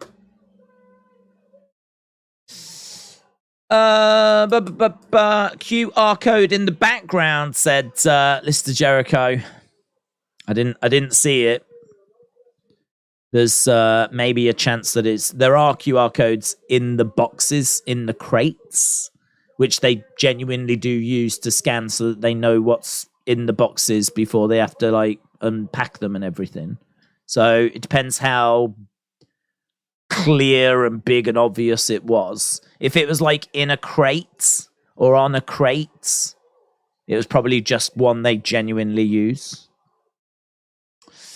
Cody still hiding in the toilets, strengthening his arm. Dum Dum, said Rivy. Right. Dum Dum and Apollo next.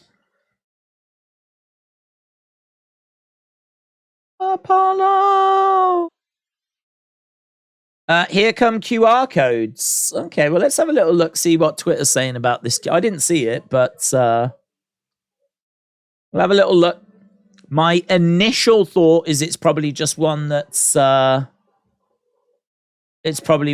just on the crate so that they can scan the crate. So my initial thought is it's probably not Bray related. But we'll have a look and see.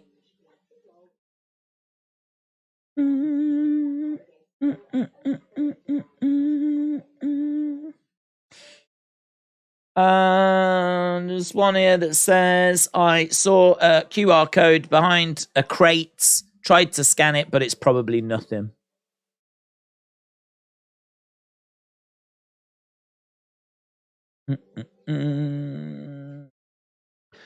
The QR code doesn't scan. Yeah, I think it's I think it's one they probably genuinely use. As we said, they do. There are ones that I've been on crates, and they do use them to actually scan to see what's in the crate. They really sell this relationship, says OGGO. Maybe Bray will replace Cody as Brock's opponent, says John. That would be, imagine that. That would be sick. I think people would be more excited. I could be wrong, but I think people would be more excited for Night of Champions if that happens. What's the code for? Well, I believe the codes on the crates normally are so that, you know, when you've got a stack of crates, you can scan so that you know what's in the crate without having to get everything out to, like, you know, find what you're looking for. But I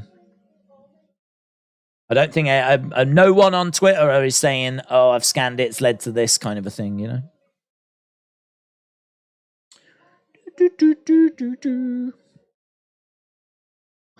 Trish is to promos what dead air is to promos, says LB.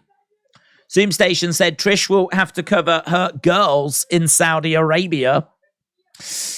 Everything you buy in store, even your underwire, has tags. We know Buddy Murphy is Rhea's man, but she really looks like she's into Dom. Come get your girl, said OGGO. Right, we are at commercial break. We've got about 45 minutes left to go. Rhea is going out with Buddy for a while. It looked like he was dating Ray's daughter. Okay, we are going back to the show now. WWE.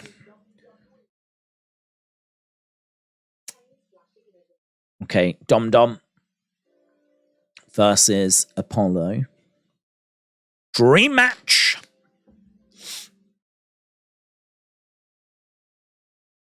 Okay, so we've got an advert for the next most wanted treasures, Goldberg.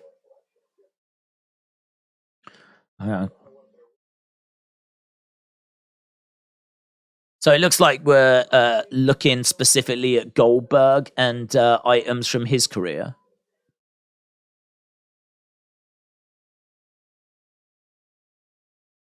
WWE Superstar Sunday. Did Raquel win over Sonya? Yes. Oh, hello. Backstage with Raquel and Shotzi.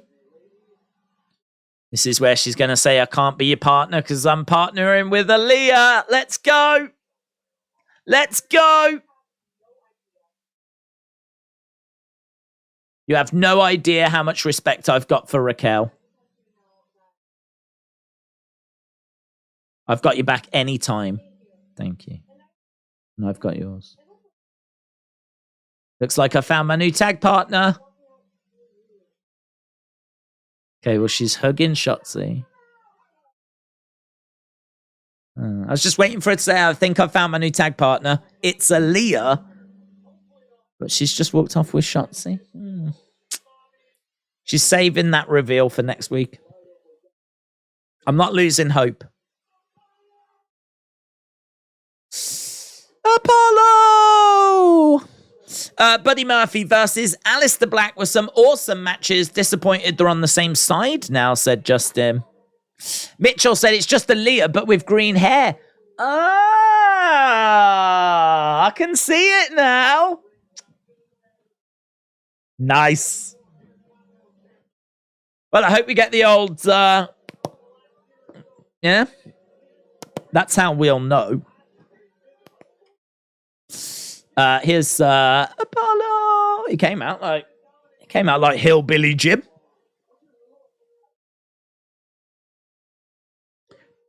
Chiseled as ever.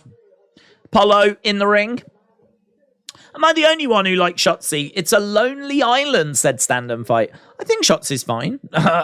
This isn't about like hating on Shotzi. It's more just about I really liked Aaliyah and Raquel as a tag team.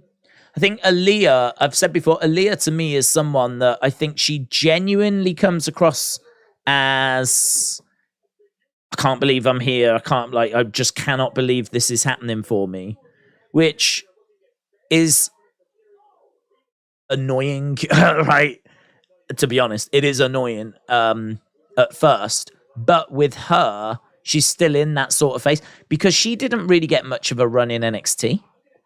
So I don't think she's really got that out of her system. Plus also, if you watch Breaking Ground, she's in that. And that show, I don't know what year it's from, 2015, 2016.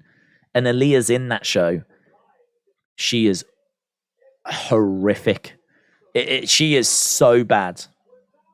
It's one of those where she comes and does an entrance, gets in the ring, and everyone's sort of like looking at each other as she's just... It's like they've got someone from the crowd. They've got like... You know, like a parent that doesn't know much about wrestling that will take their kid to a show. It's like they've just took that person and said, do an entrance. And she's come out, she's given it a go, but just everything feels awkward and it's not landing. And everyone's like...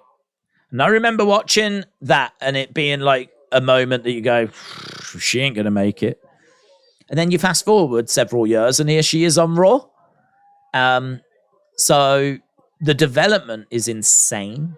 I mean, it took a long time, but the development's insane. And she didn't really do loads in NXT. She had a few little moments, a few matches, few bits, but she was low level, man. Being managed by like Robert Stone and like losing women's tag matches and whatever. And then for some reason she got called up. Proper what? Kind of a thing. So I think she's still in that, oh my God, this is amazing. I can't believe this is happening to me stage, which, as I said, can get, for me personally, can get a bit tiresome. But she's still in that stage. And I'm all right with her being in that stage because, to be honest, I look at her and I feel that way as well. I can't believe she's there. After everything she's been through, even I'm like, how are you on Raw?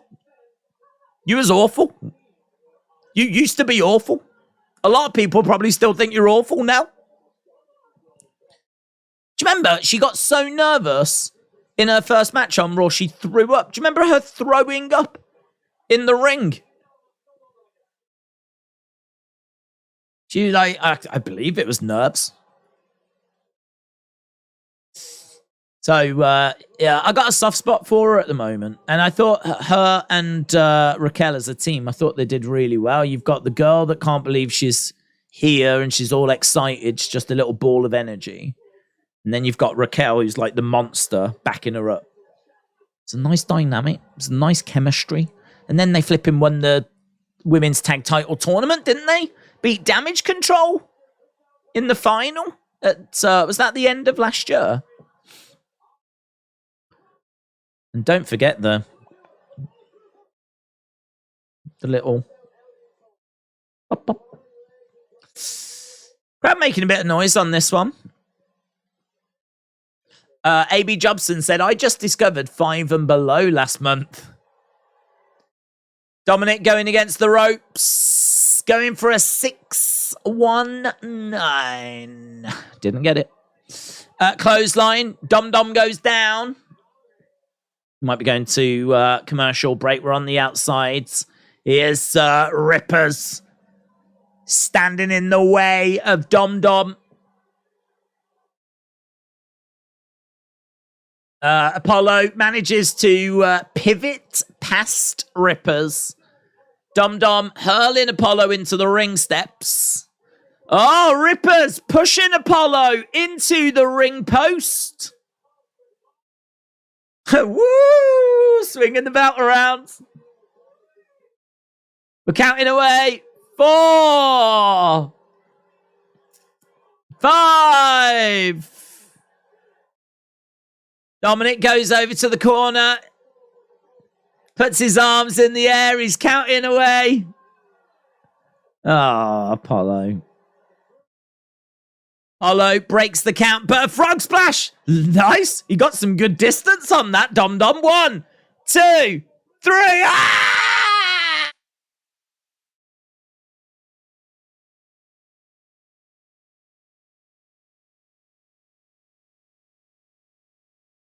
He frog splashed Apollo, and Apollo couldn't answer the count.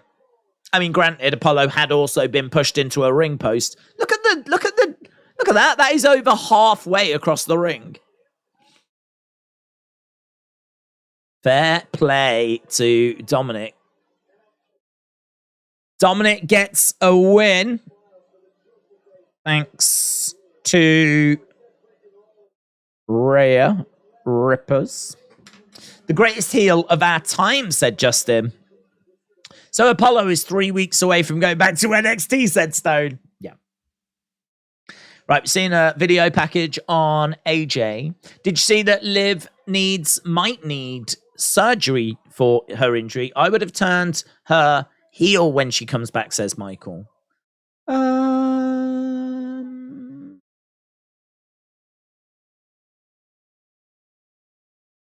I know, that's interesting. I'm trying to think. I mean, she's got a real connection with kids and not just kids, but I think there's some people that think she's cute that stan her. I think there's some people that genuinely like her as well.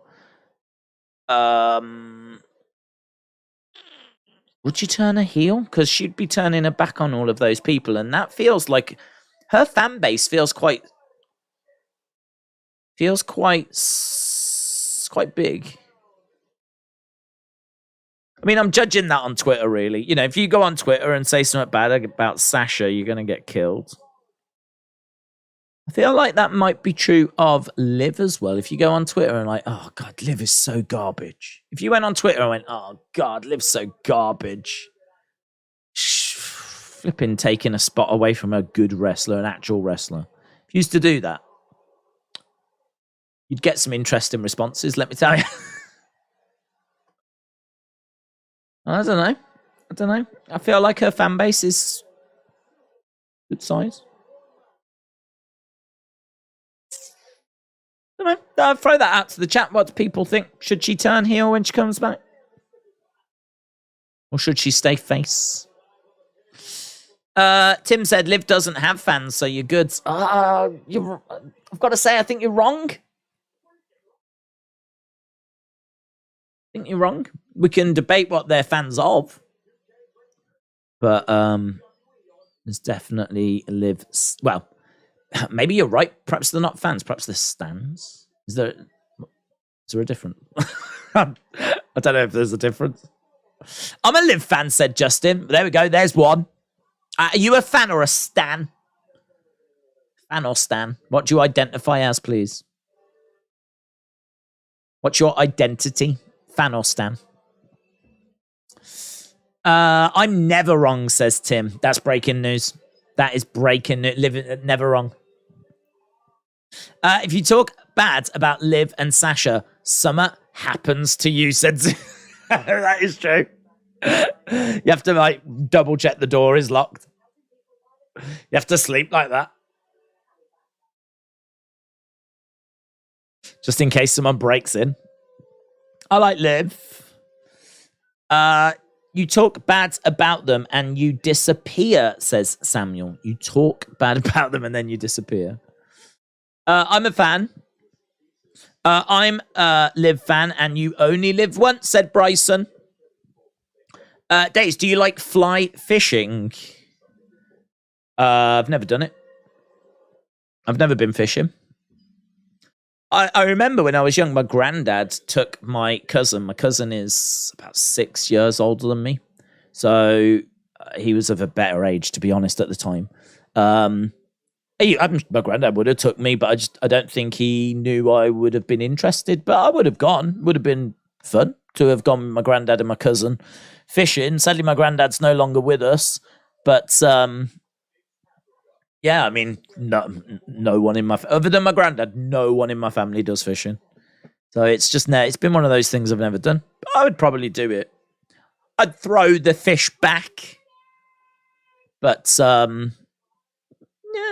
seems like fun.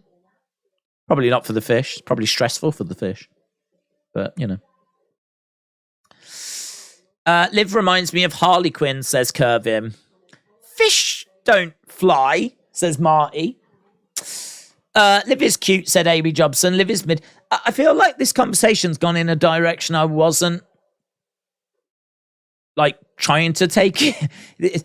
It wasn't so much about what do we think about Liv. It was more like, should she turn heel when she comes back? What I was saying was that I think she's got quite a few fans. I feel like that shows itself primarily on Twitter.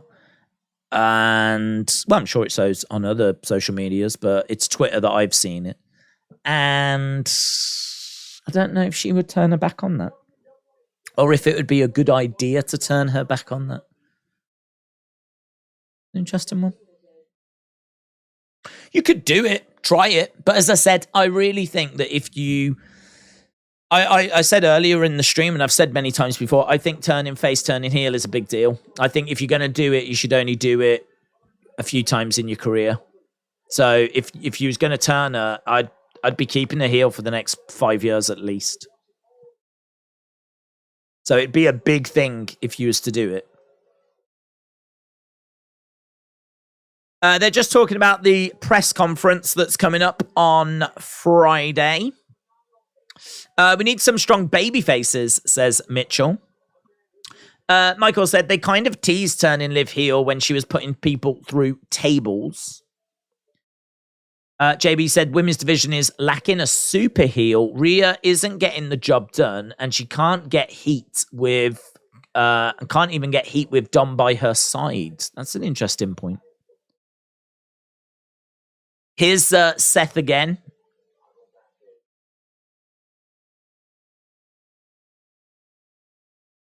It is time for change. It is time for change, says Seth.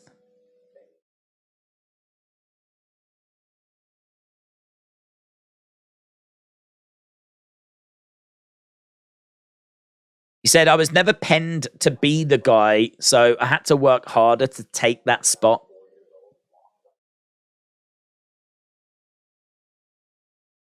Seeing footage of, he had wrestling buddies, man. He had the ones I had Hogan and Warrior. They made $1 Million Man one. I don't know anyone that had that.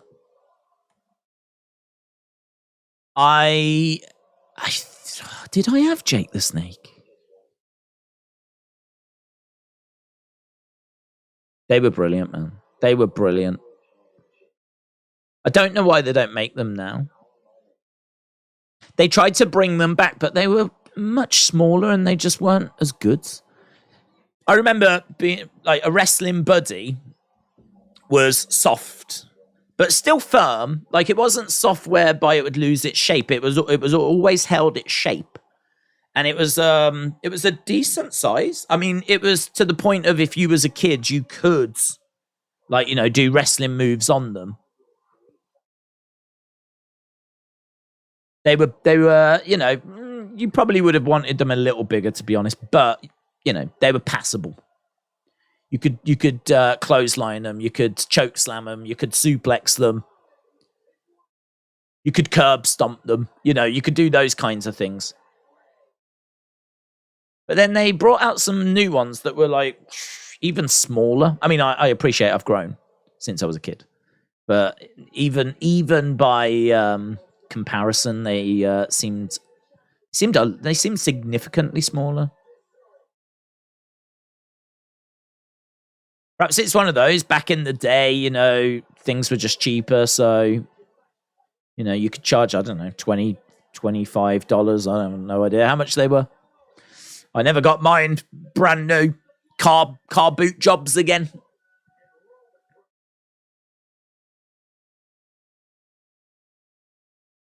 Cody, right, they're just running through the cards.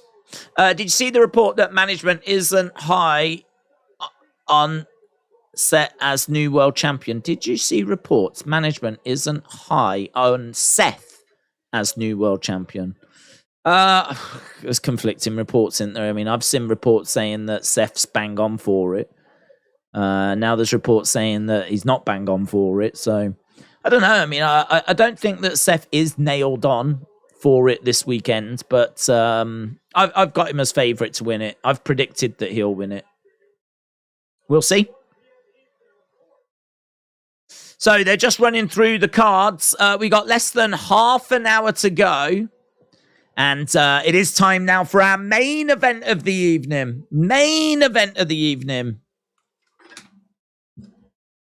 It is time for Imperium to take on Seth. Not Seth. What I'm saying that for? Because I was just talking about Seth. Imperium to take on Sami, Kevin, and Riddle. Bro. Are you streaming Battleground and Night of Champions? They're on at the same time. They're not on at the same time. The ones that are on at the same time is Battleground and Double or Nothing. But Night of Champions is on Saturday and isn't Battleground on Sunday? Big Time said, it's been 9 months since Triple H took over. I can't really say the show feels any different. Triple H was hyped and made to feel like a savior of creative. I haven't felt that. Have you? I think it's improved. But I think people, and you get this in the modern world, you know, I think the truth is that a lot of things fall in the middle. I think a lot of things are in that kind of grey area, like, you know, on social media, things are either it's the greatest thing ever or it's the worst thing ever, right? We live in a world, unfortunately, where clicks, views, likes, engagement, all that kind of stuff is driven by extremes. No one wants to click on a video that says Raw was okay, right? No one wants to do that. You know, if you've only got so many hours in the day, you're going to click on a video that says Raw was horrific. It was garbage. This is the worst thing I've ever seen. Or you're going to click on a video that says Raw was incredible. It was the greatest Raw I've ever seen. You're not going to click on a video that goes, Raw was all right. And so, you know, that's the world that we live in now. And I think with Triple H's booking, I think it's all right. I've got I would say a hearty list of things that he's, you know, in my opinion, got wrong. But equally, you know, we're not seeing that sort of silly comedy that we used to get from Vince. I would say this week is an exception, but normally we're pretty good at not getting matches that just don't matter, right? I mean, we just had Alpha Academy Viking Raiders. Do you know what I mean? We just had Raquel and Sonya. I mean, Raquel against Sonya, what's that? That's just momentum in it, right? It's nothing but momentum. So, you know, this is a go-home show, though, isn't it? You know, all the big tasty matches, they're happening at Night of Champions. So we're just getting the ones that weren't good enough to make it for that show. So, you know, this is a go-home. It's a bit of an exception this week. But by and large, I think, you know, under Vince, we would get a lot of momentum matches. I don't believe we get as many now. I think also we got a lot of, like, silly comedy, like cringy segments.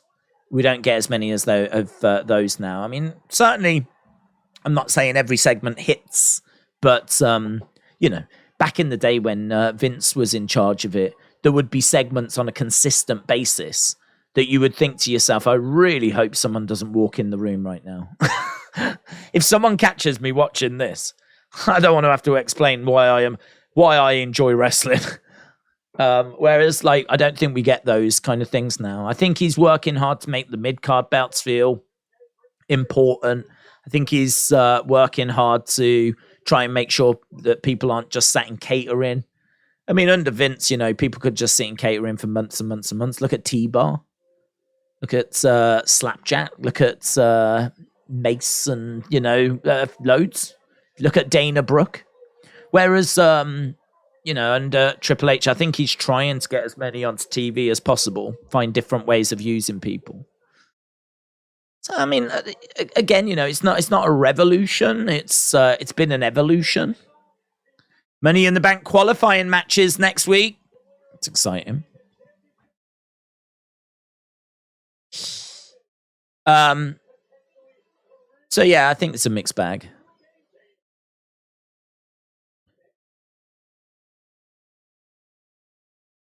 Right, Imperium in the ring. All right, let's change this. Rome wasn't built in a day, said Dad Stuff. It's a good point. It's a good point. I mean, we don't judge Vince by how he booked 1984, although that was an important year, in all fairness. That is the year that I believe Hogan beat the Iron Sheik and Hulkamania really kick-started things.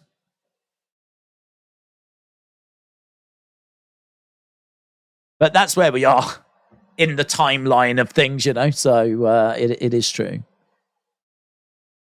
Let's go. But then saying that,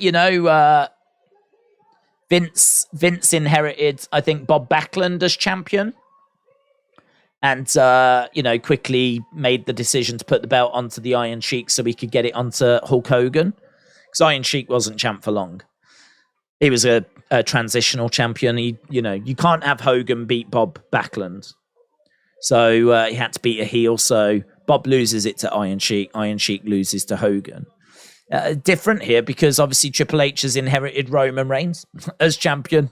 So he's kind of already inherited like his Hulk Hogan, if you will. So it makes it a bit harder, doesn't it, to do something like that. Like if he had inherited like a flat champion, Jinder as champion or something, I'm sure he would have made the change and gone in a direction, but he doesn't need to. Right. Sami, KO, Riddle, main events. Are we going to get Solo, Usos? Are they going to make their presence felt? Front row man has got a Riddle shirt, bro, said Bryson. Anyone watch Underground when Shane was handling it? Raw Underground. EWF said, I'm going to miss Night of Champs because I'm going to be at a wedding on Friday and Saturday. Do you know, it's weird because Night of Champions doesn't feel like a big show. I mean, compared with the Rumble, and I would argue Montreal felt big because the Roman Sami story had been so good and it was building up to Montreal, and Montreal felt special, and it was special. And then you had obviously WrestleMania. Backlash.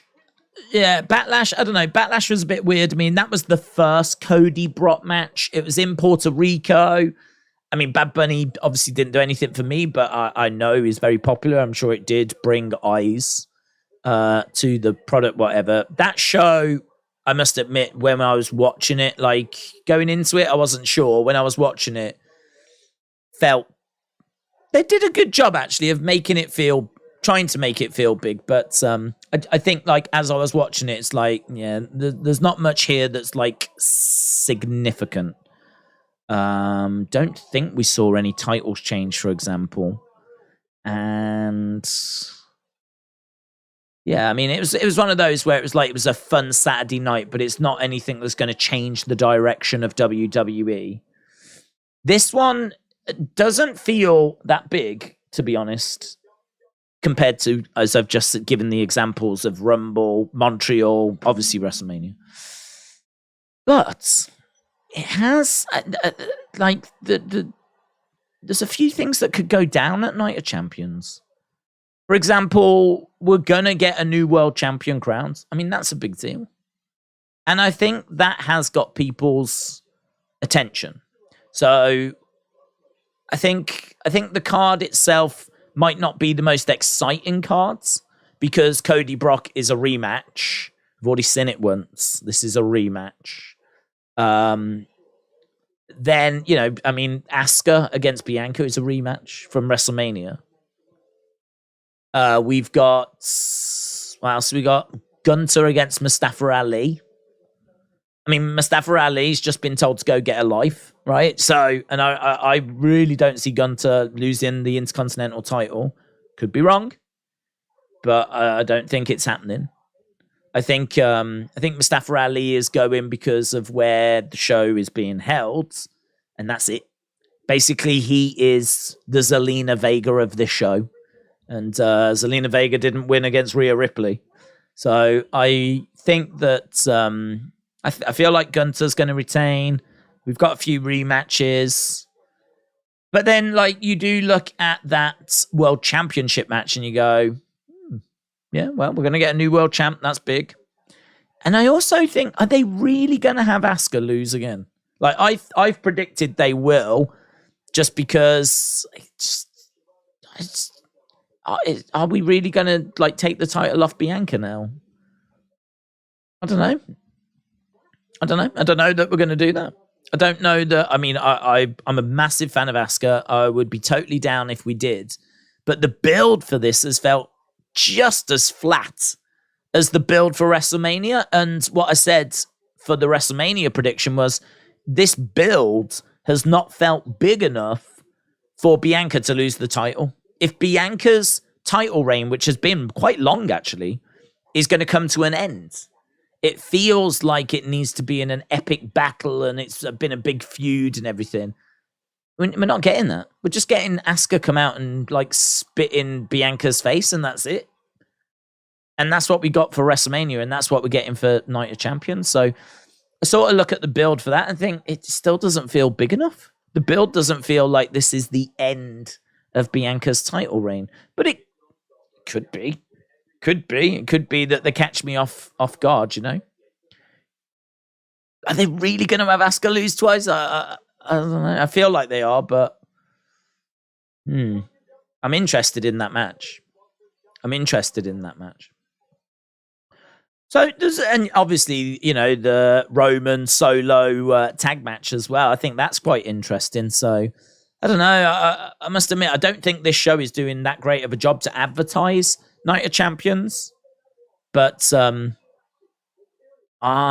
quite looking forward to it. Actually, excitement levels probably like 7.5, something like that. Maybe sneaking up to an 8, because you are guaranteed to get a new world champion. And it's not often you can go into a show knowing that you're going to see a new world champion crowned. Sometimes with shows, like, I really struggle to make a video. I just don't know what to do the video about. I'm not going to have that problem on Saturday, am I? There will be a new world champion crowned. I will make a video. Whoever wins, I will make a video saying, breaking news, AJ's the new champ, or breaking news, Seth Rollins is the new champ. So that's quite exciting, actually. And then you don't know that there might be a shot. Maybe Mustafa Ali does win. Maybe Asuka does win. Maybe Sami pins Roman, which would be the first time that's happened since he came back and got with Paul Heyman and everything, won the belts and everything. So since he became the tribal chief, that would be huge. Even though it wouldn't mean anything in the sense of Sami wouldn't win the belts, that would be such an interesting way to celebrate, honor the 1,000-day celebration, because apparently it is on Saturday. Roman will be a 1,000-day champion, universal champion, on Saturday. And what better way for that celebration to be ruined than for him to be pinned?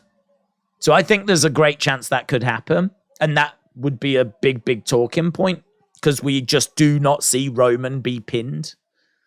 He's lost matches. He's lost tag matches, but he's not the one that gets pinned or submitted. And the match he lost against Seth at the Rumble last year, that was DQ. So he has lost, but not pinned, not submitted. We could see that on Saturday as well. So, you know, I think there's a bit there, you know. I think there's a bit there. What are the chances of a brawl between AJ and Seth closing out SmackDown?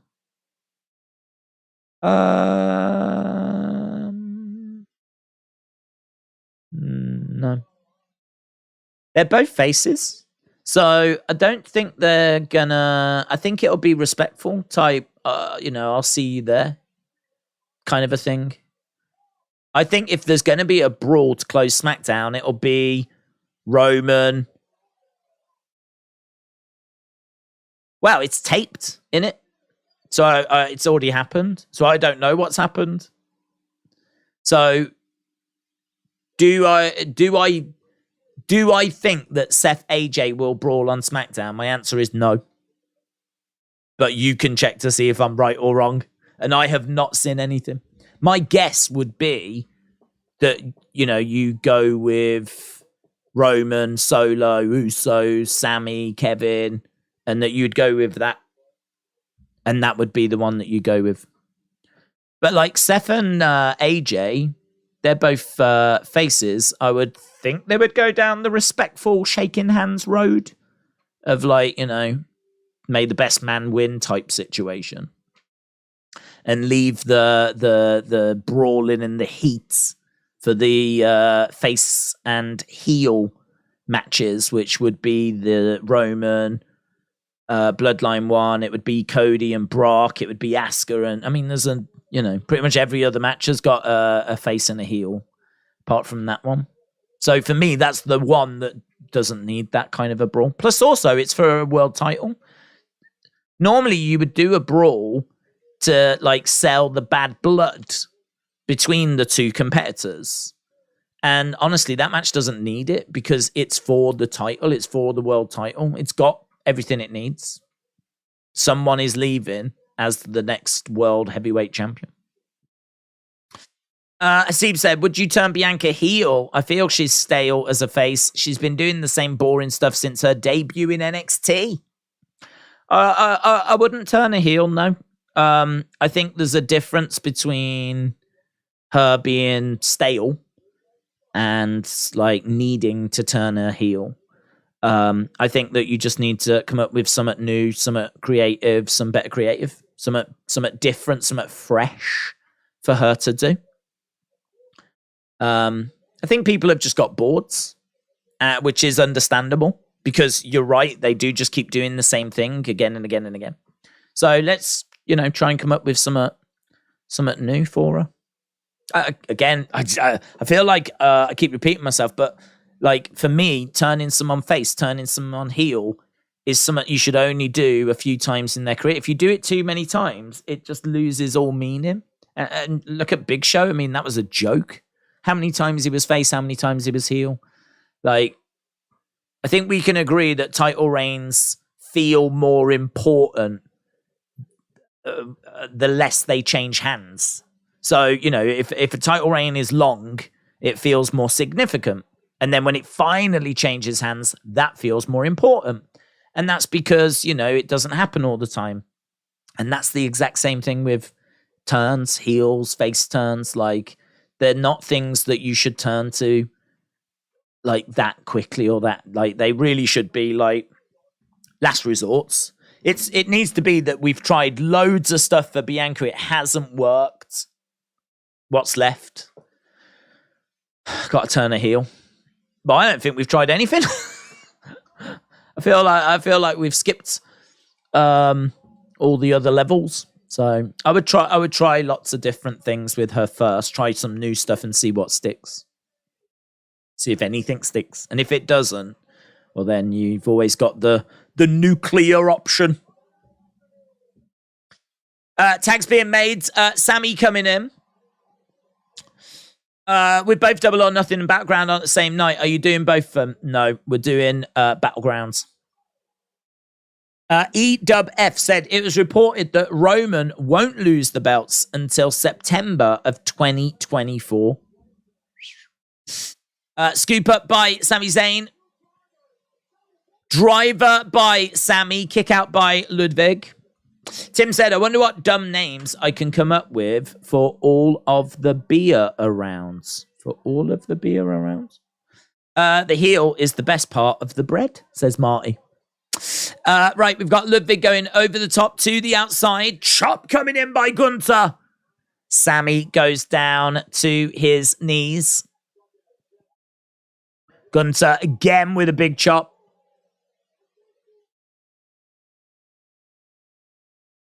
Sami, duck underneath. Oh man, these two one-on-one would be sick. Blue Thunderbomb to Gunther, man. Blue Thunderbomb to Gunther. Could you imagine heel Gunther against babyface Sami 1-on-1? That'd be an epic match, man. Sami put on a banger with Shinsuke down in NXT. I feel like it'd be similar. Guys, throwing Owens out the ring. This is just a big, glorious mess of a match. But in a real good way.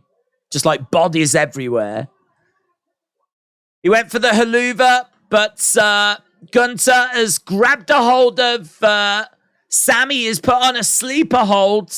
That looks devastating, man. He's got this hold applied, but floating bro. Gunther breaks the holds. Sami was in trouble there, man. I mean, this hold was applied, and he turned Sami over. Sami was face down. Exploder suplex by Sami. Sami is fired up.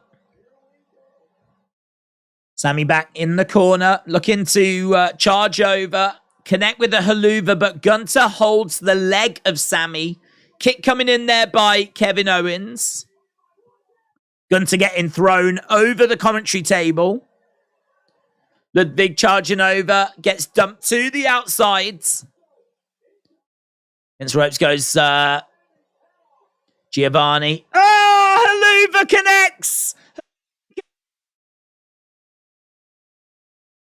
Owens up top. Swanton. 1, 2, 3. It's a win for Sami, Kevin, and Riddle. Still got 6 minutes here. Ended early, didn't it? Oh, I suppose we still need to find out what's happening with Cody, don't we? The General. Yeah, man, the General did some good work in that match, but it wasn't good enough. Good, but close, but no cigar.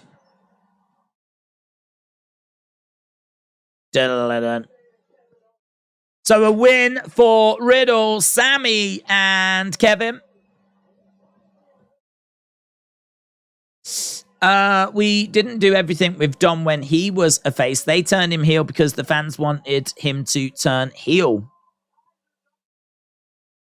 Yeah, but that one worked because it wasn't working with him as a face. I mean, it's true, you could have done more, but I think they wanted to do they did the father-son together as a tag team, and I don't think they were looking to like try and do everything we could with Dominic, because we wanted to do the Ray Dominic. They did the father and son together as a team, first tag team champs as father and son. And then they wanted to do father and son against each other. So, you know, there's like a bit of an exceptional reason as to why. But to be honest, I mean, I don't need to make excuses for WWE. They go to heel turns too quickly. We could find plenty of times where they've gone to it too quickly.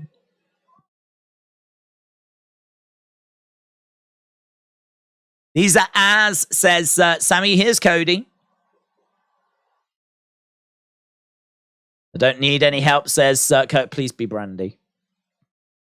Please be Brandy. Oh, it's not. Damn it.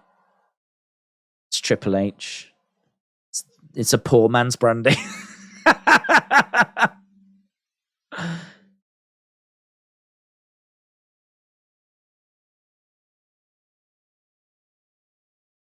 I understand how angry you are.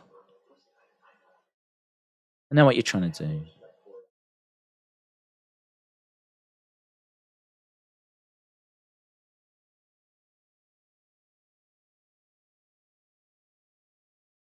I need to get you medical attention, Cody. I don't need doctors. I can look at that arm right now and I can tell you that's broken. You know it's broken.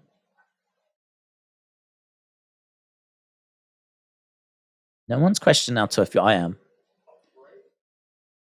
If he's not going to be at Night of Champions, I am questioning how tough he is.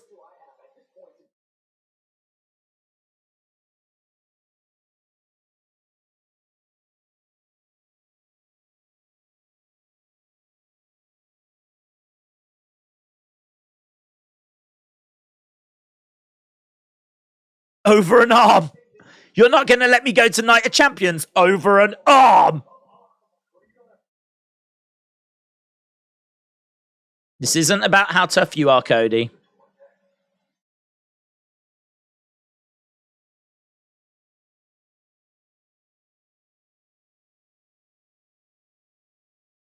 This is different.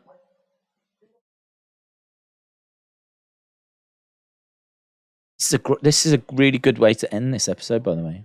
I mean that. Because I don't know where this is going.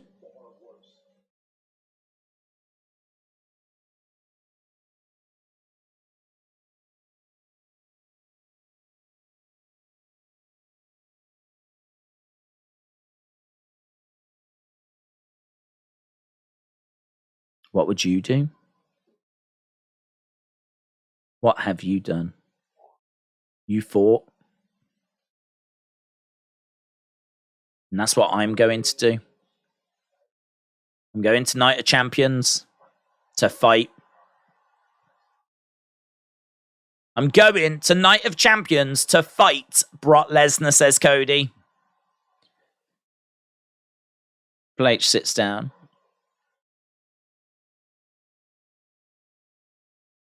Smiles.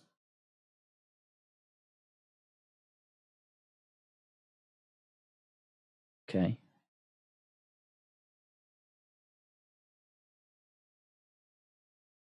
And he leaves the room. Well, do you know what? I mean, there'll be a lot of people that kind of criticize that, to be honest, and say, what was that about? Like, you know. But to be honest, I didn't know where that's going. I still don't know if he's got like a little niggle. It's a weird, but yet interesting, I think, little story to tell. I feel like it's going to play into the match. I feel like, is Brock going to win at Night of Champions, and he's going to win because of this injury, basically? Have we planted the seed for the reason as to why Brock wins? Is that what we're doing?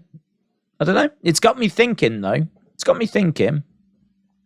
And I think, traditionally we would have ended this show with Sami and Kevin and Riddle just celebrating in the ring. That's it. Thanks a lot, right?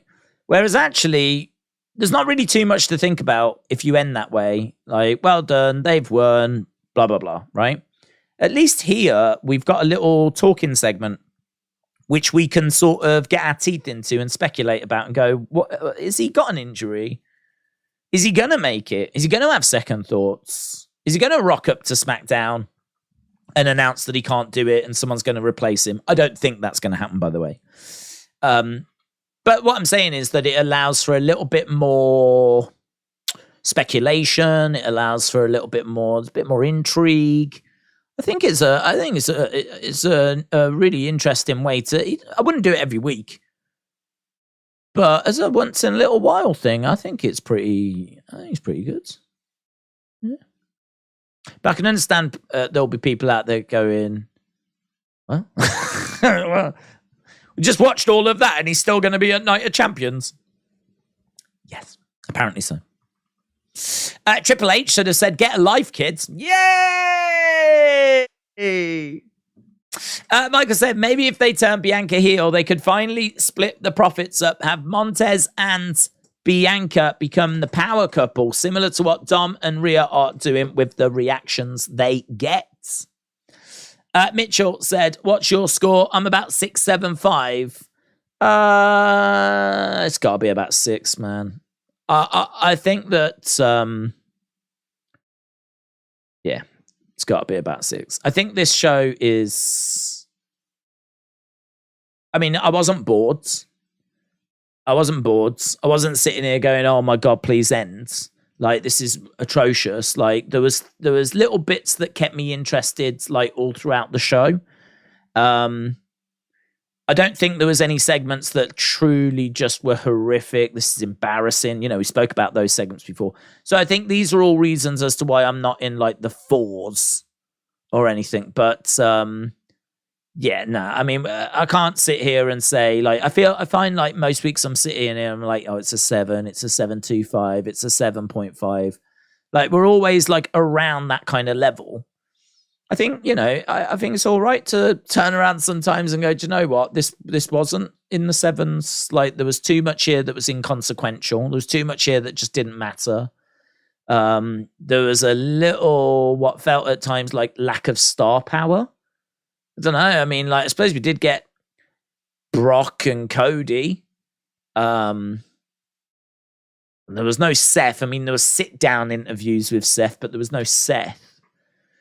We did get Rhea out there, but she wasn't really doing a great deal. I mean, she was just accompanying Dominic. But as I said, maybe this is where the rosters are now. Maybe it's just like a reflection of the rosters. I suppose you got Becky and Trish, in all fairness, and that the contract signing I didn't mind actually. So again, this is why I can't really go too low, because I think the little Cody story weaved throughout was interesting.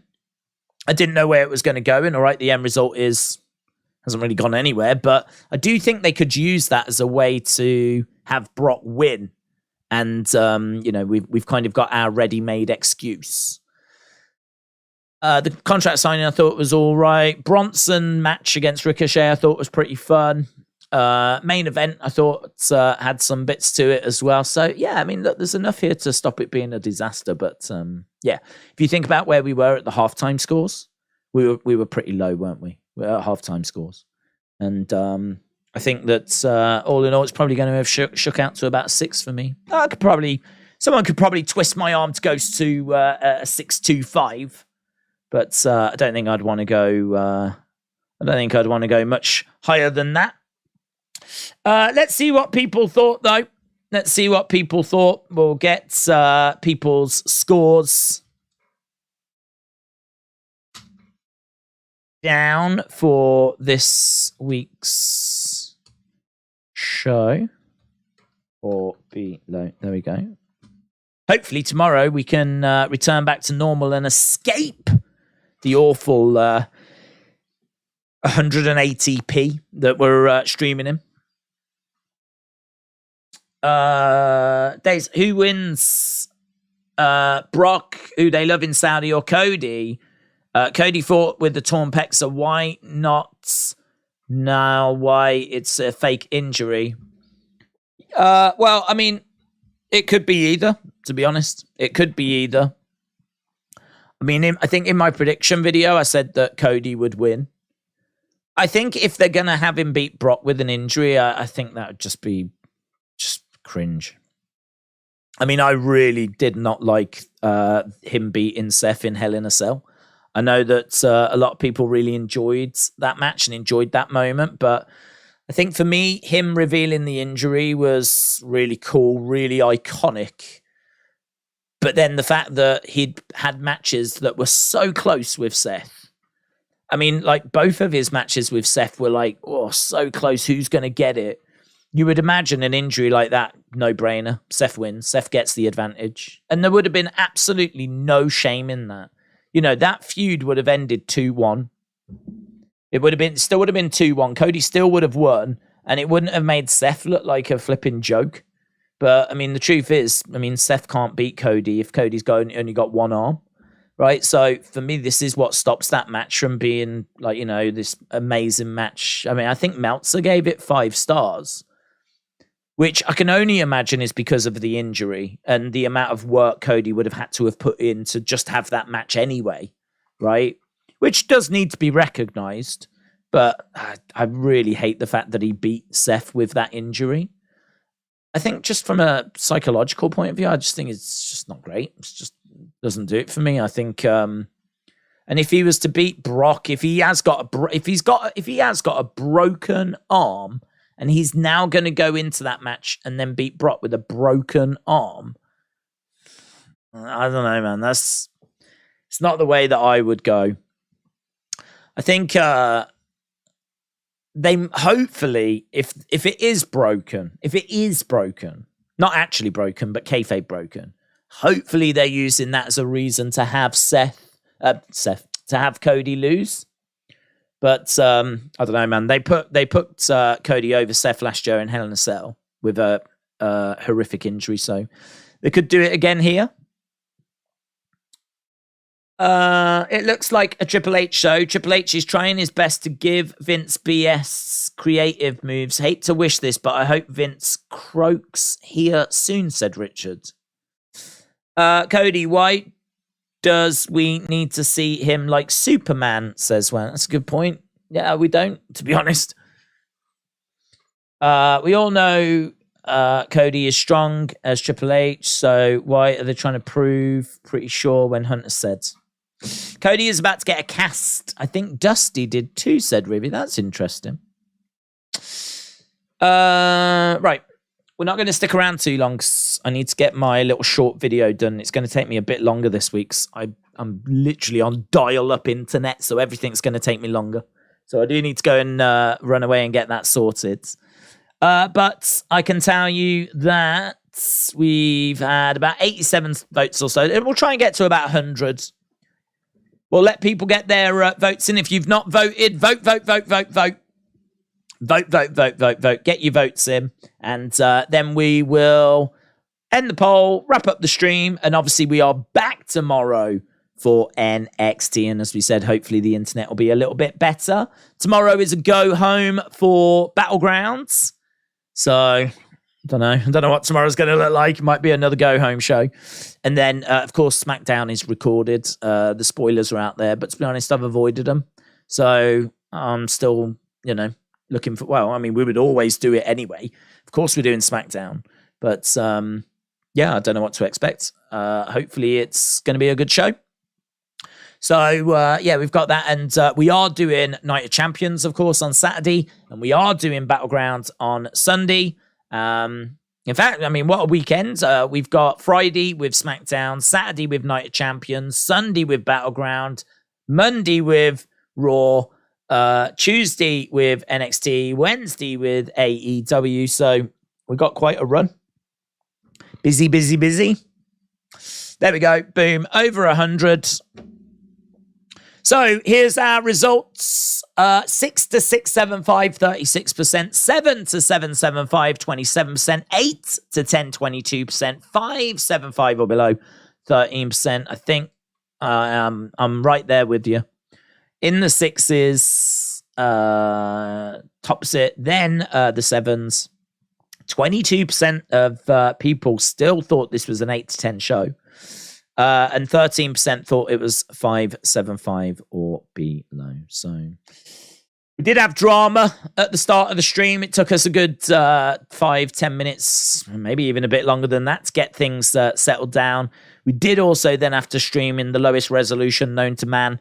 I appreciate people joining us and sticking around and weathering that early storm. We made it sort of through. We certainly made it through the stream, so at least we managed to get a stream done, which is brilliant. So yeah, really appreciate people joining us, sharing their thoughts, and yeah, and just enjoying the show for what it was. Wasn't the greatest Raw we'll ever see, but it doesn't matter. We move on. As we said, NXT tomorrow, AEW on Wednesday, SmackDown, blah, blah, blah, blah. It's all coming up. So yeah, appreciate it. Thanks a lot for joining us. Have a great evening wherever you are. And hopefully I'll see you again next time. Bye for now.